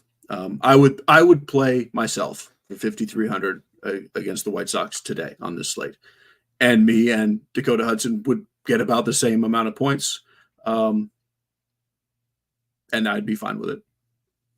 Okay, that's fair. Getting some questions about Thorpe. Jay says FanDuel single entry Thorpe or damn, it just went away. Let me see if I can get that back here. Thorpe or Quintana, Cheese. I will not answer that. I'll let Taylor. Both are totally out of my pool, so I will let Taylor answer that. Okay, that's a no from Cheese. Taylor, you can answer that quickly, I guess, but mostly I want to know what your thoughts are here, because maybe they're very different from what Cheese is saying. They're not. I would play Thorpe for the record, because I don't want to play against Houston. I'd rather try the guy against Colorado and hope for the best. So Thorpe over Quintana, I would say. Okay, walk me through your pitcher thoughts. Yeah, so Gilbert looks like fine chalk as the SP1 against Minnesota. I'm okay with that. Ditto with Ober, 8,800 on DK against Seattle on the other side. Obviously, the strikeouts for the Mariners are insane. And he's relatively cheap compared to, what we would normally have as a chalky SP1/2 type. I'm a little under on Ober at the moment, which is kind of frightening, but so among the other pay-up options, I'm not as inclined to get to Morton. I'm not really dealing with Blanco at almost 10K. I'm not playing Scherzer with the pitch count. I think the one guy I would play is Logan Webb up there. 9,300. It's the Dodgers, but it's not really the Dodgers. Like, it's a watered-down version of the Dodgers. He's decent enough. The park is good. It's the coldest game on the slate, I believe, in San Francisco. So if you're doing a double pay-up, I would go Gilbert and Webb if you're not wanting to do the chalky Gilbert Ober pairing. Otherwise, I'm just going to pay down I think Ciccone against the A's is perfectly fine. He's only 6'2". I am getting to some Thorpe also on DK for 7-3 just because it's Colorado. And like Cheese said, he's not supposed to be atrocious the way he has been kind of so far. So really just hoping for the best on that one. And that's really it. Like Montas is fine. JP Sears, even if you want to throw a total dart for 5-6 on DK, I guess is playable. Dakota Hudson for the same reason. I'm not playing Hudson, but I get why you would. So even on a huge slate without any clarity, I think I'm going to have a pretty condensed pool, primary pool of like 4 or 5 pitchers tonight. Okay. How about on FanDuel? You only get one guy there. Is there a certain pricing difference that makes a certain dude stand out compared to maybe on DK? Gilbert's 10-5 over there, so he's kind of in his own tier. Ober for 9-8 is comparable. I would probably prefer to find the money for Gilbert if it's one or the other. I mentioned Thorpe being okay. Like I much prefer him to Quintana, and I think for 7-6 he's certainly viable in tournaments with the matchup he has. Frankie Montas for 7-9 I guess would be okay, but not super thrilled to pay that for him on a one-pitcher site. So yeah, it's actually might be tougher on FanDuel with the way the pricing is. Okay, fair enough. Let's switch it and talk about some of the stacks and some of the bats. Hopefully, since we don't love any of these pitchers, we at least love some of the bats. That's Taylor? the thing. We do not. Oh, no. Damn, that's not great. Okay, I don't even know how that's possible, but I'm intrigued, Taylor. I know it doesn't make a lot of sense, but it is what it is. I don't know if anyone's going to be chalky enough to, to where we have to be concerned about ownership. It is a huge slate. There are still spots to attack. I think Kansas City against Tristan McKenzie is going to be reasonably popular. Decent weather, I think, decent hitting weather, I think, in Kansas City, aside from the rain risk. Detroit is a team on my radar once again. I'm sad to say, against Zach Plesac in Anaheim. They get a park upgrade going there. He's also just like unable to miss bats. So hoping for the best there with a reasonably cheap Tiger stack, I don't think is the worst thing in the world. If you are paying down for pitcher and have more money to spend, Atlanta should be somewhat popular against Martin Perez at home. First start off the IL, so he's probably not going to have a very long leash, but it's one of the better matchups to target on the slate. They still hit lefties pretty well overall, even without Acuna. I think that's fine. I don't mind targeting power hitters against Kikuchi, Judge and Soto being the obvious 2 primary targets. Even JD Davis at a cheap salary hitting cleanup is fine as a kind of rounding out your mini stack. After that, I do not have a lot of conviction. Cleveland, I think, is pretty interesting also against Alec Marsh in that Kansas City game. I would get to them quite a bit. I think you can make a case for Pittsburgh. Like if Charlie Morton is going to be somewhat popular by default, I don't think the Pirates are a bad kind of stack to go against that. His numbers against lefties over the past couple of years are pretty mediocre, and they have some okay lefties in the lineup. So Pittsburgh is a team I don't hate that should be kind of lower owned. Okay, fair enough. Cheese, give me your tier, your list as you're kind of looking at these stacks. And do you agree that there's not any real chalk that we need to be worried about? Yeah, there's not. It's spread out. So essentially, my thoughts are kind of the same as they were in the musings, which is I've got 5 teams up top and then 2 more teams that are kind of there. So basically 7 teams in my primary pool and another 17 that are tied for 8th place. It's almost every team on the slate. And is there that many teams? I didn't even realize that was possible. That's incredible. Yeah, there's 26 teams playing tonight. And with the maybe exception of Minnesota and Seattle, even though they're playable too, they're all like in pretty good but not fantastic spots. Like it's just what it is. They're all about the same, which is why there's no chalk. Yeah. But those 7 teams I mentioned for me, so my top tier is the Royals and the Red Sox, and then Arizona, Cleveland, and Atlanta. Thank you. And then my other 2 that I like are Detroit and the Angels. And then a 17-way tie of everything else. Okay. That's fair. We're going to go around the horn. We're going to talk position by position for each and every position, and then we'll give some home run calls as well coming up. But in the meantime, if you haven't signed up for RotoGrinders Premium, good time to do so. We've got a lot of sports going on. We got NFL around the corner, and we've got an option for whatever pay level you're trying to get yourself into. 6-month combo subscription, $469.99. That's a savings of $250 as opposed to buying 6 individual months of combo premium. So saving $250 is pretty solid. You can also get your first month of RG Premium for $40 off for a limited time, or for $19.99, which was cheaper than my lunch today, you can get a 3-day pass. $19.99 for a 3-day pass. Just, it seems like that's mispriced. If there was a DFS thing, we'd be all in on $19.99 for a 3-day pass. That's fantastic. So make sure you are taking advantage of those offers. Let's talk about some of these bats, and we'll start at the catcher position, Cheese. So it's kind of going to be like with the stacks. Like, sure, there's a couple guys I like a little more than other things that are positioned, but I essentially like all the players without loving any of them. So just keep that in mind. If I don't, is that at every position? Yeah, that's the whole slate. I'm going to have to hear you say that every time. It's like, yeah, well, I won't say it every time, but if I don't mention the guy you like, I like him too. You don't have to ask. Okay. Yes, he's playable. That's fair. Like, really, it's one of those, like if I say this guy and this guy, but what about him? Yeah, him too. Like, it really is super bunched up. I'm just telling you my few favorites. Fair enough. At catcher, for the salary, Logan O'Hoppe and Sean Murphy are my favorite plays. If salary is not a thing, Sal Perez is my favorite play. David Fry is second, followed by the Contreras brothers. Okay. Taylor? Yeah, Jake Rogers is a cheapie I like. I think he made the Tigers lineup kind of buried at the bottom, but cheap enough to where it doesn't matter. Sean Murphy on DK is still really cheap. He's been underwhelming, but don't mind that for the salary. It really thins out after that. I like the O'Hoppe call. I like the Contrerases, particularly William. Andrew Kisner is only 2-1 on DK. I guess you can punt with him if you want, but not sure how necessary that is. So it's ugly out there at catcher. Okay. How about first base? By the way, Dean putting an important note in the chat. Still some spots remaining in the free RG Freebie Friday contest. Free RG Freebie Friday contest on FanDuel. Was that intentional? It felt intentional. Winner gets free RG Premium. You got to roster 2 catchers. That's the rule for that tournament. Got to roster 2 catchers if you want to get the free RG Premium. So make sure you're checking that out. Taylor, what are we doing at first base?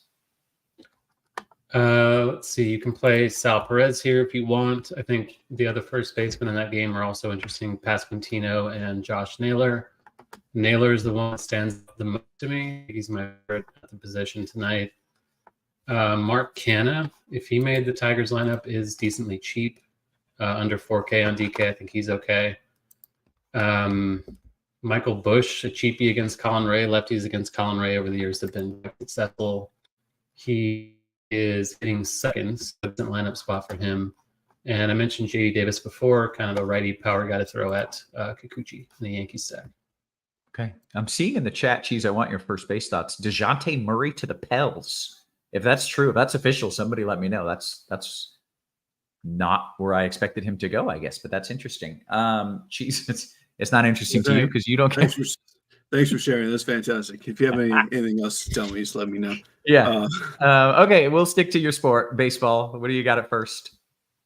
I would play Deontay Murray at first, but I also like Josh Naylor, Vinny P, and Christian Walker. Those are my main 3.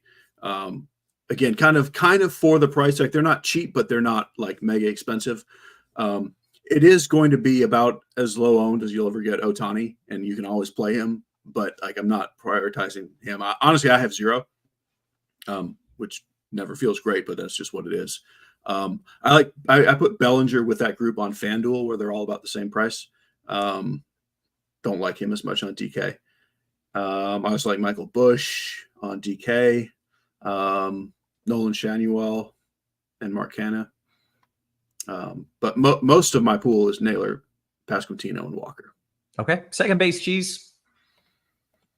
Yeah, Ketel Marte and Ozzie Albies are fantastical plays, like very worth spending up on. But I think you would be fine playing Colt Keith in cash games on DK for 2,600. Those are the only 3 options that I would see in like a primary build or a cash game build. Plenty of other decent stuff that's fine in stacks. But I don't have another individual name I want to mention because those 3 guys are pretty far ahead of the field for me. Okay. Taylor, your thoughts a second. Yeah, Colt Keith would be the standout, just at a super cheap salary hitting. AC Douglas says Colt Keith is not in the lineup. Have we confirmed their lineup yet? I want to make sure that's accurate before we. He's hitting 5th according to the lineup page. Okay.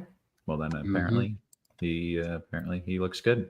Someone in the chat, if you see something different, if he gets scratched or something, let me know. But as of now, looks good. Okay. Sorry to interrupt, Taylor. No prob. Gleyber Torres, don't love it, but he's decently cheap and hitting 5th against Kikuchi. Nico Horner, another one I don't mind. The Cubs look like a decent kind of sneaky-ish stack against Colin Ray, so Horner hitting leadoff is a fine play.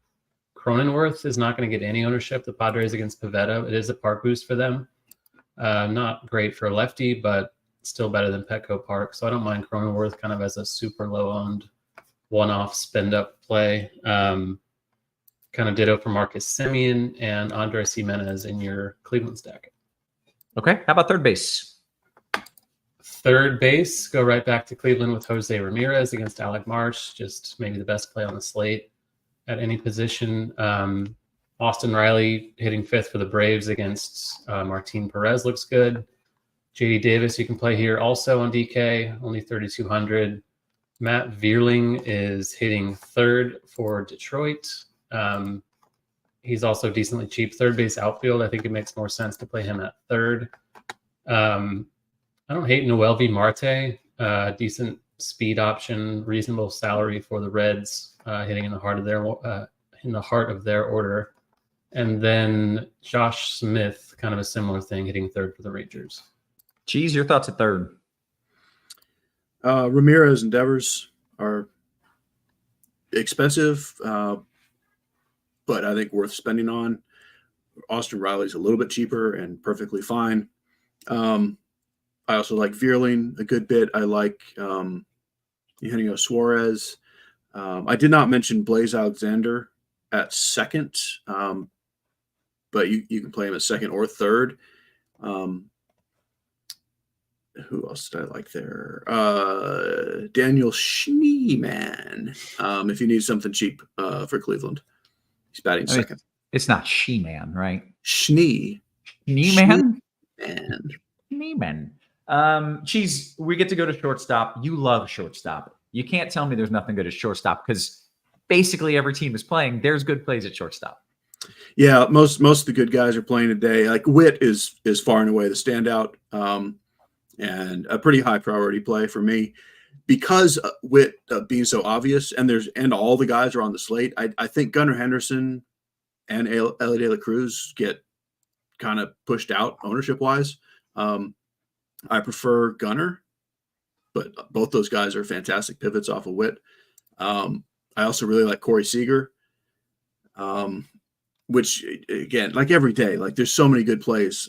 So those expensive guys leave like O'Neal Cruz and Lindor and Willie Adames just completely unowned, and they're fine. But I think you spend up if you can spend up, and you can spend up. Where I need to go cheaper, like I've got a little Zach Neto, or just a random thing in a stack. But really, Witt kind of on his own, and then Henderson, Seager, and Ellie De La Cruz kind of in that next tier.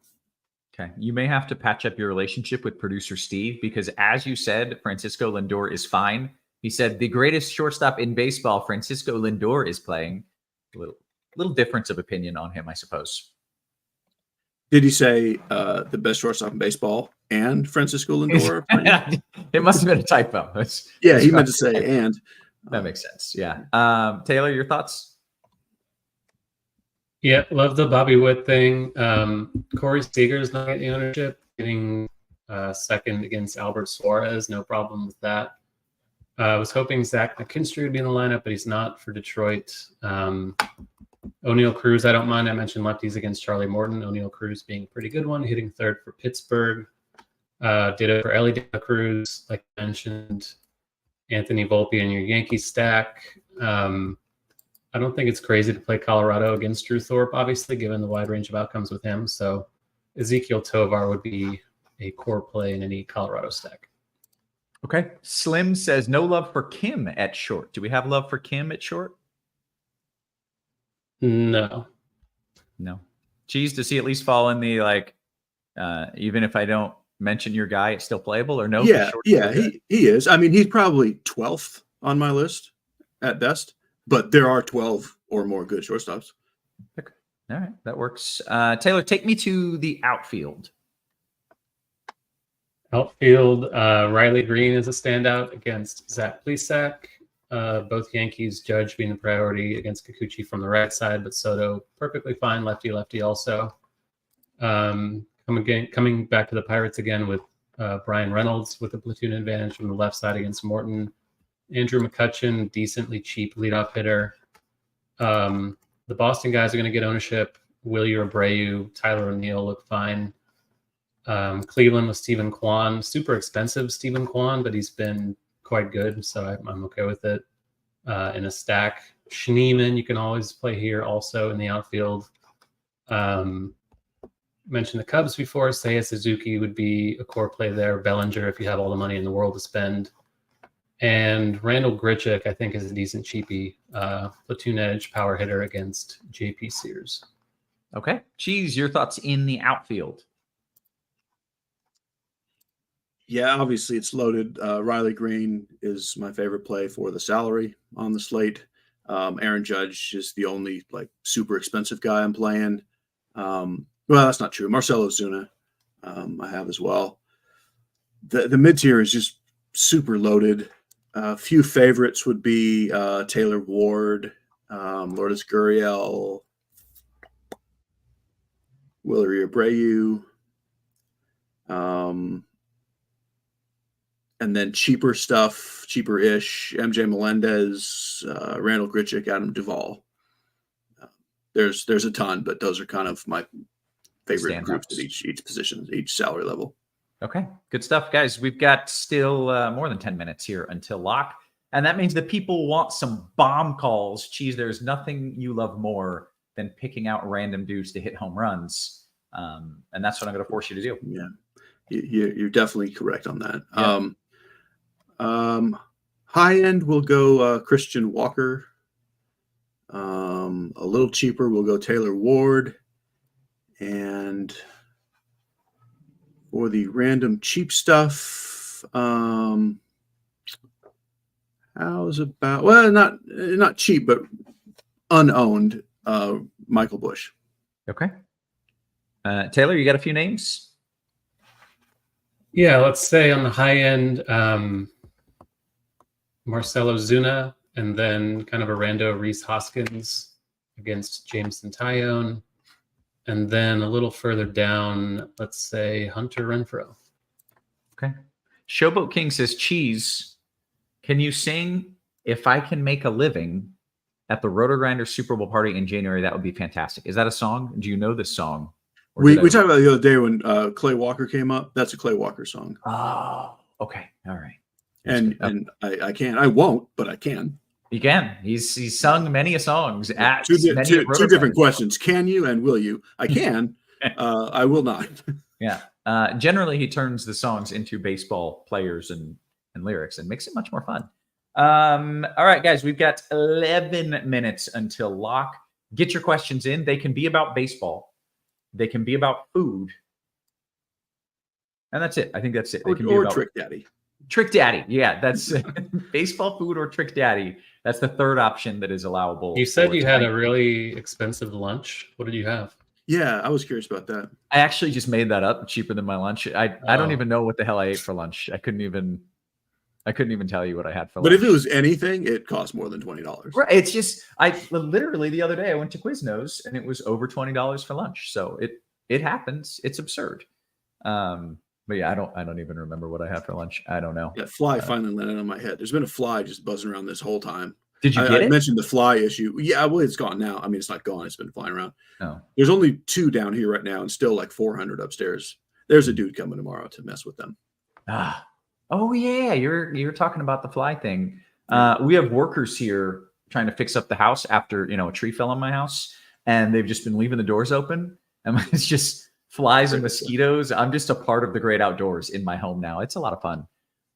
Hey, if you're watching this and maybe you haven't watched in a while and you came here because I sent out a tweet that I'd be doing the weather, make sure you hit us with a thumbs up. We're not asking for your money, just your likes. That's it. Just a like and subscribe. We do this every day. Sometimes we do it 2 or 3 times a day, like absolute crazy people. And all that we ask is that you hit that thumbs up button for us. So please do. Let's see what we got going on. I'm starting in the RG Discord because that is where the cool kids hang out. Crazy Coop says, Cheese, FanDuel single entry. Your thoughts on Ober's P-own at 7%? That seems way too low. Thank you. Yeah, that is way too low. Okay. That's all I can say about that. All right. Let's see. Jay Brunton says, Taylor, is Slade Caccione chunnel cake in the A's, or is it going vice versa? Who's getting chunnel caked, Chade Caccione or the A's? Usually I would be on the team facing Slade, but tonight I'm going to say he's the one doing the chunnel caking, and Oakland will get chunnel caked. Okay. Taylor, is Hudson good in a FanDuel single entry?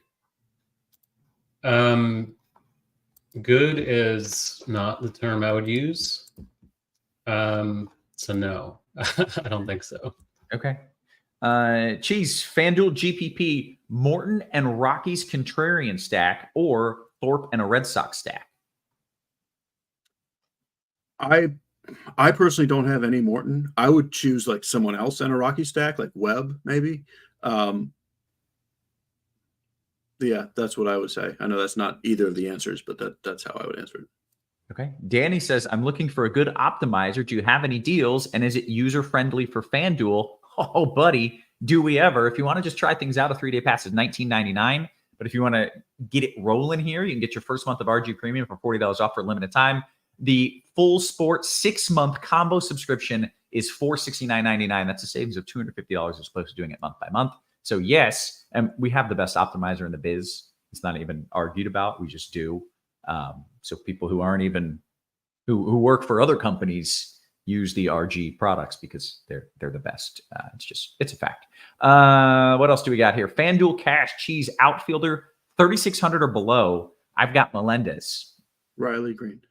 Okay. DKGPP single entry. I'm stacking St. Louis. You want Gunnar or Ellie as a one-off, Taylor? I would take Gunnar. Okay. I missed it. Alex says, I missed everything. Who are we playing in DK Cash? I want to retire. Well, I don't think DK Cash is going to help you retire. You're going to need to take down a tournament. I'm guessing he means if he retired from wherever he was, then he could have been here in time. That's how I'm taking that. Oh, okay. Yeah, I don't know if that's what he means, but I'm going. That makes sense because work got in the way. Okay, that's fair. And don't retire just to be here early. Do what most people do. Watch it work. That's true. You can. Yeah, that's true. How often do we get students who say like they ask a question and then they're like, "Can you type it? I'm in class right now. I can't listen." Yeah, that's cool. I'm glad that's going well for you. But really, just the answer to who you're playing DK Cash is there is no like anybody. Like the slate is all over the place, wide open. But personally, I would play Gilbert and Ober in Cash as pitchers. Okay, great. FanDuel GPP, your favorite stack to win it all. Taylor, you got one stack. You're trying to take down a GPP. Where are you going? I would go with Detroit. Toto says, I'm going to dinner in a few with balut as a signature appetizer. What would you drink with it? What? Am I some sort of savage? I don't think I know what balut is. I'm going to Google that. And I just Googled it and I still have no idea what that is. And I don't want to. I'm going to close that window now. Is it like, is this not? Why don't you just look it up and then you can tell me what it is? No, it's real. Okay. All right. Oh, okay. This is like the Asian, chicken and okay. I have seen this. And I think to drink with it, you're just going to want hard liquor. just wash it down. And drink that first, a bunch of that, so you don't remember having eaten it. Yeah. Drink it before, during, and after. It's like that's the only way you can get it down. FanDuel GPP, Cheese, 3 lineups, 3 different pitchers. I always like this question because a lot of people play like, the 3-entry max. FanDuel, 3 entries, 3 different pitchers. Who you got, Cheese? I mean, I would have a Gilbert and an Ober, even though they're the chalk. And then probably for something cheaper, I think I would have Montas. Okay, great. DK single entry. Steve O says 1, the DeJounte Murray trade is real. I'm catching up here. 2, DK single entry. Cheese, Ciccone, or Montas. Yeah, I mean, I have about a 50-50 split. I think I would lean Montas just because I think Ciccone is going to end up kind of weirdly chalky for who he is. Okay. DK Cash. Taylor, do you like either Brenton Doyle or W. Abreu? Is that Willie Abreu as a last outfielder? I think Willier is the one you definitely want in cash. Willier. That's it. Okay, great. Let's see. Update on Kansas City weather. Sorry, I missed the first part of the show. The best I can put it is chance for storms. That chance increases the later you go. It's not a lock that they end up on the ballpark, but forecast models say it's a pretty good shot based on the overall coverage.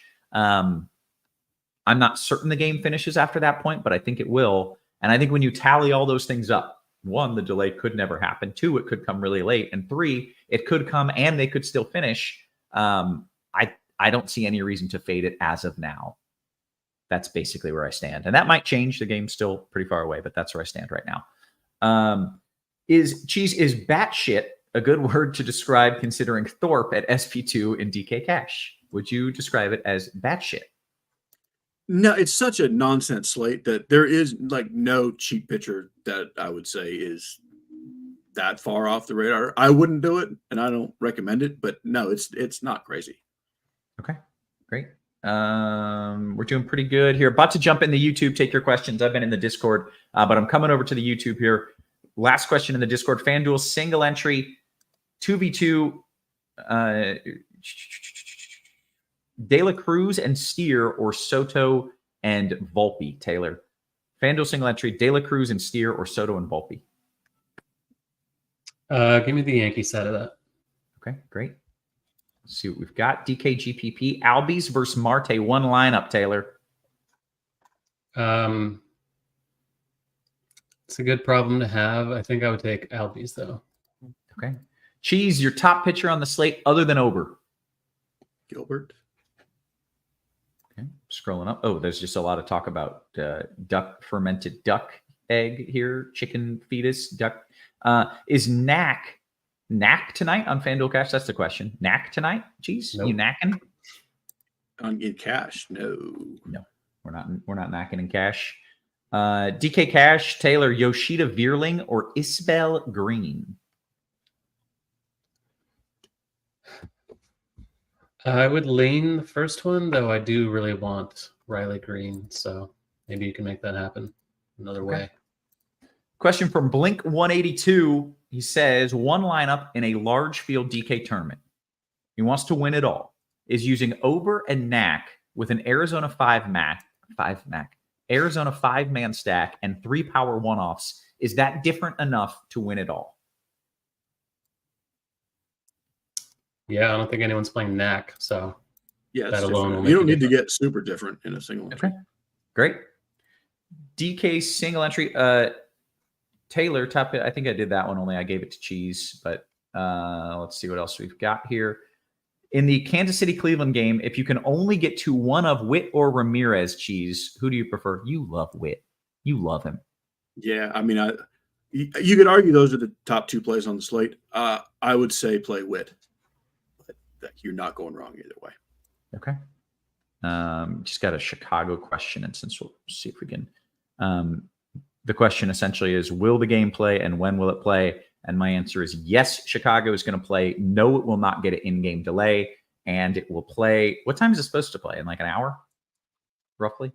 Yeah, it was Yep. originally scheduled for 7:10.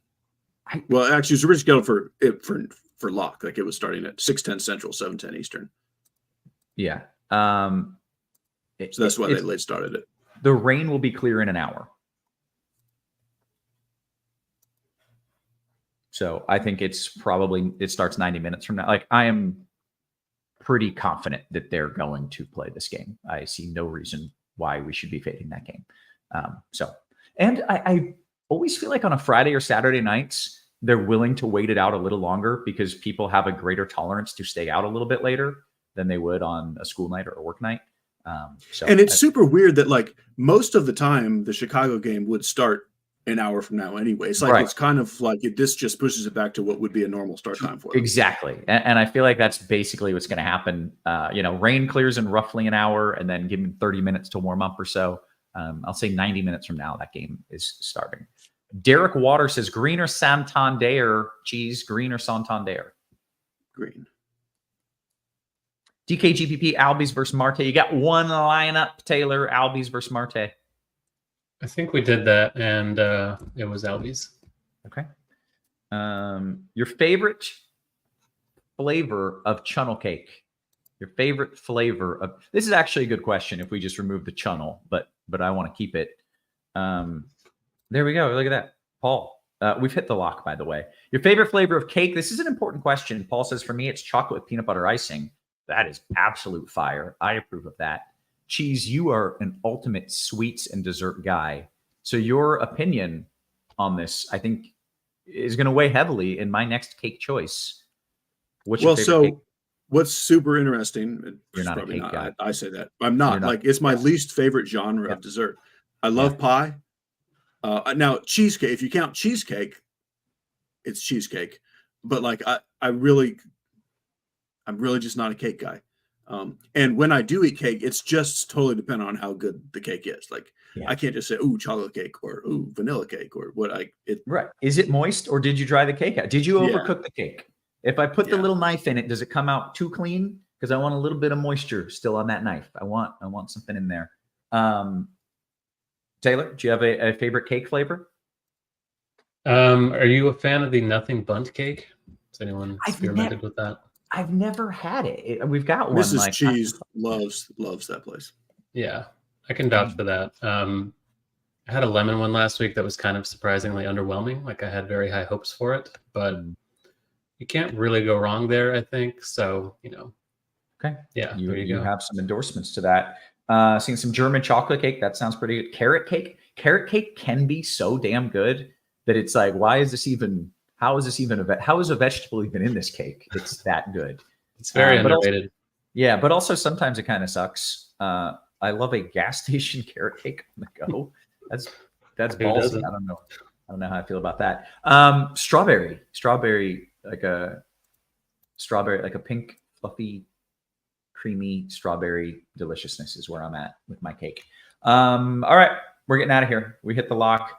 I will provide updates specifically in Kansas City here as we get a little closer to first pitch. But we appreciate you guys hanging out with us. For Taylor, for Cheese, for our wonderful production crew, always working hard behind the scenes. Guys, we appreciate you. We love you.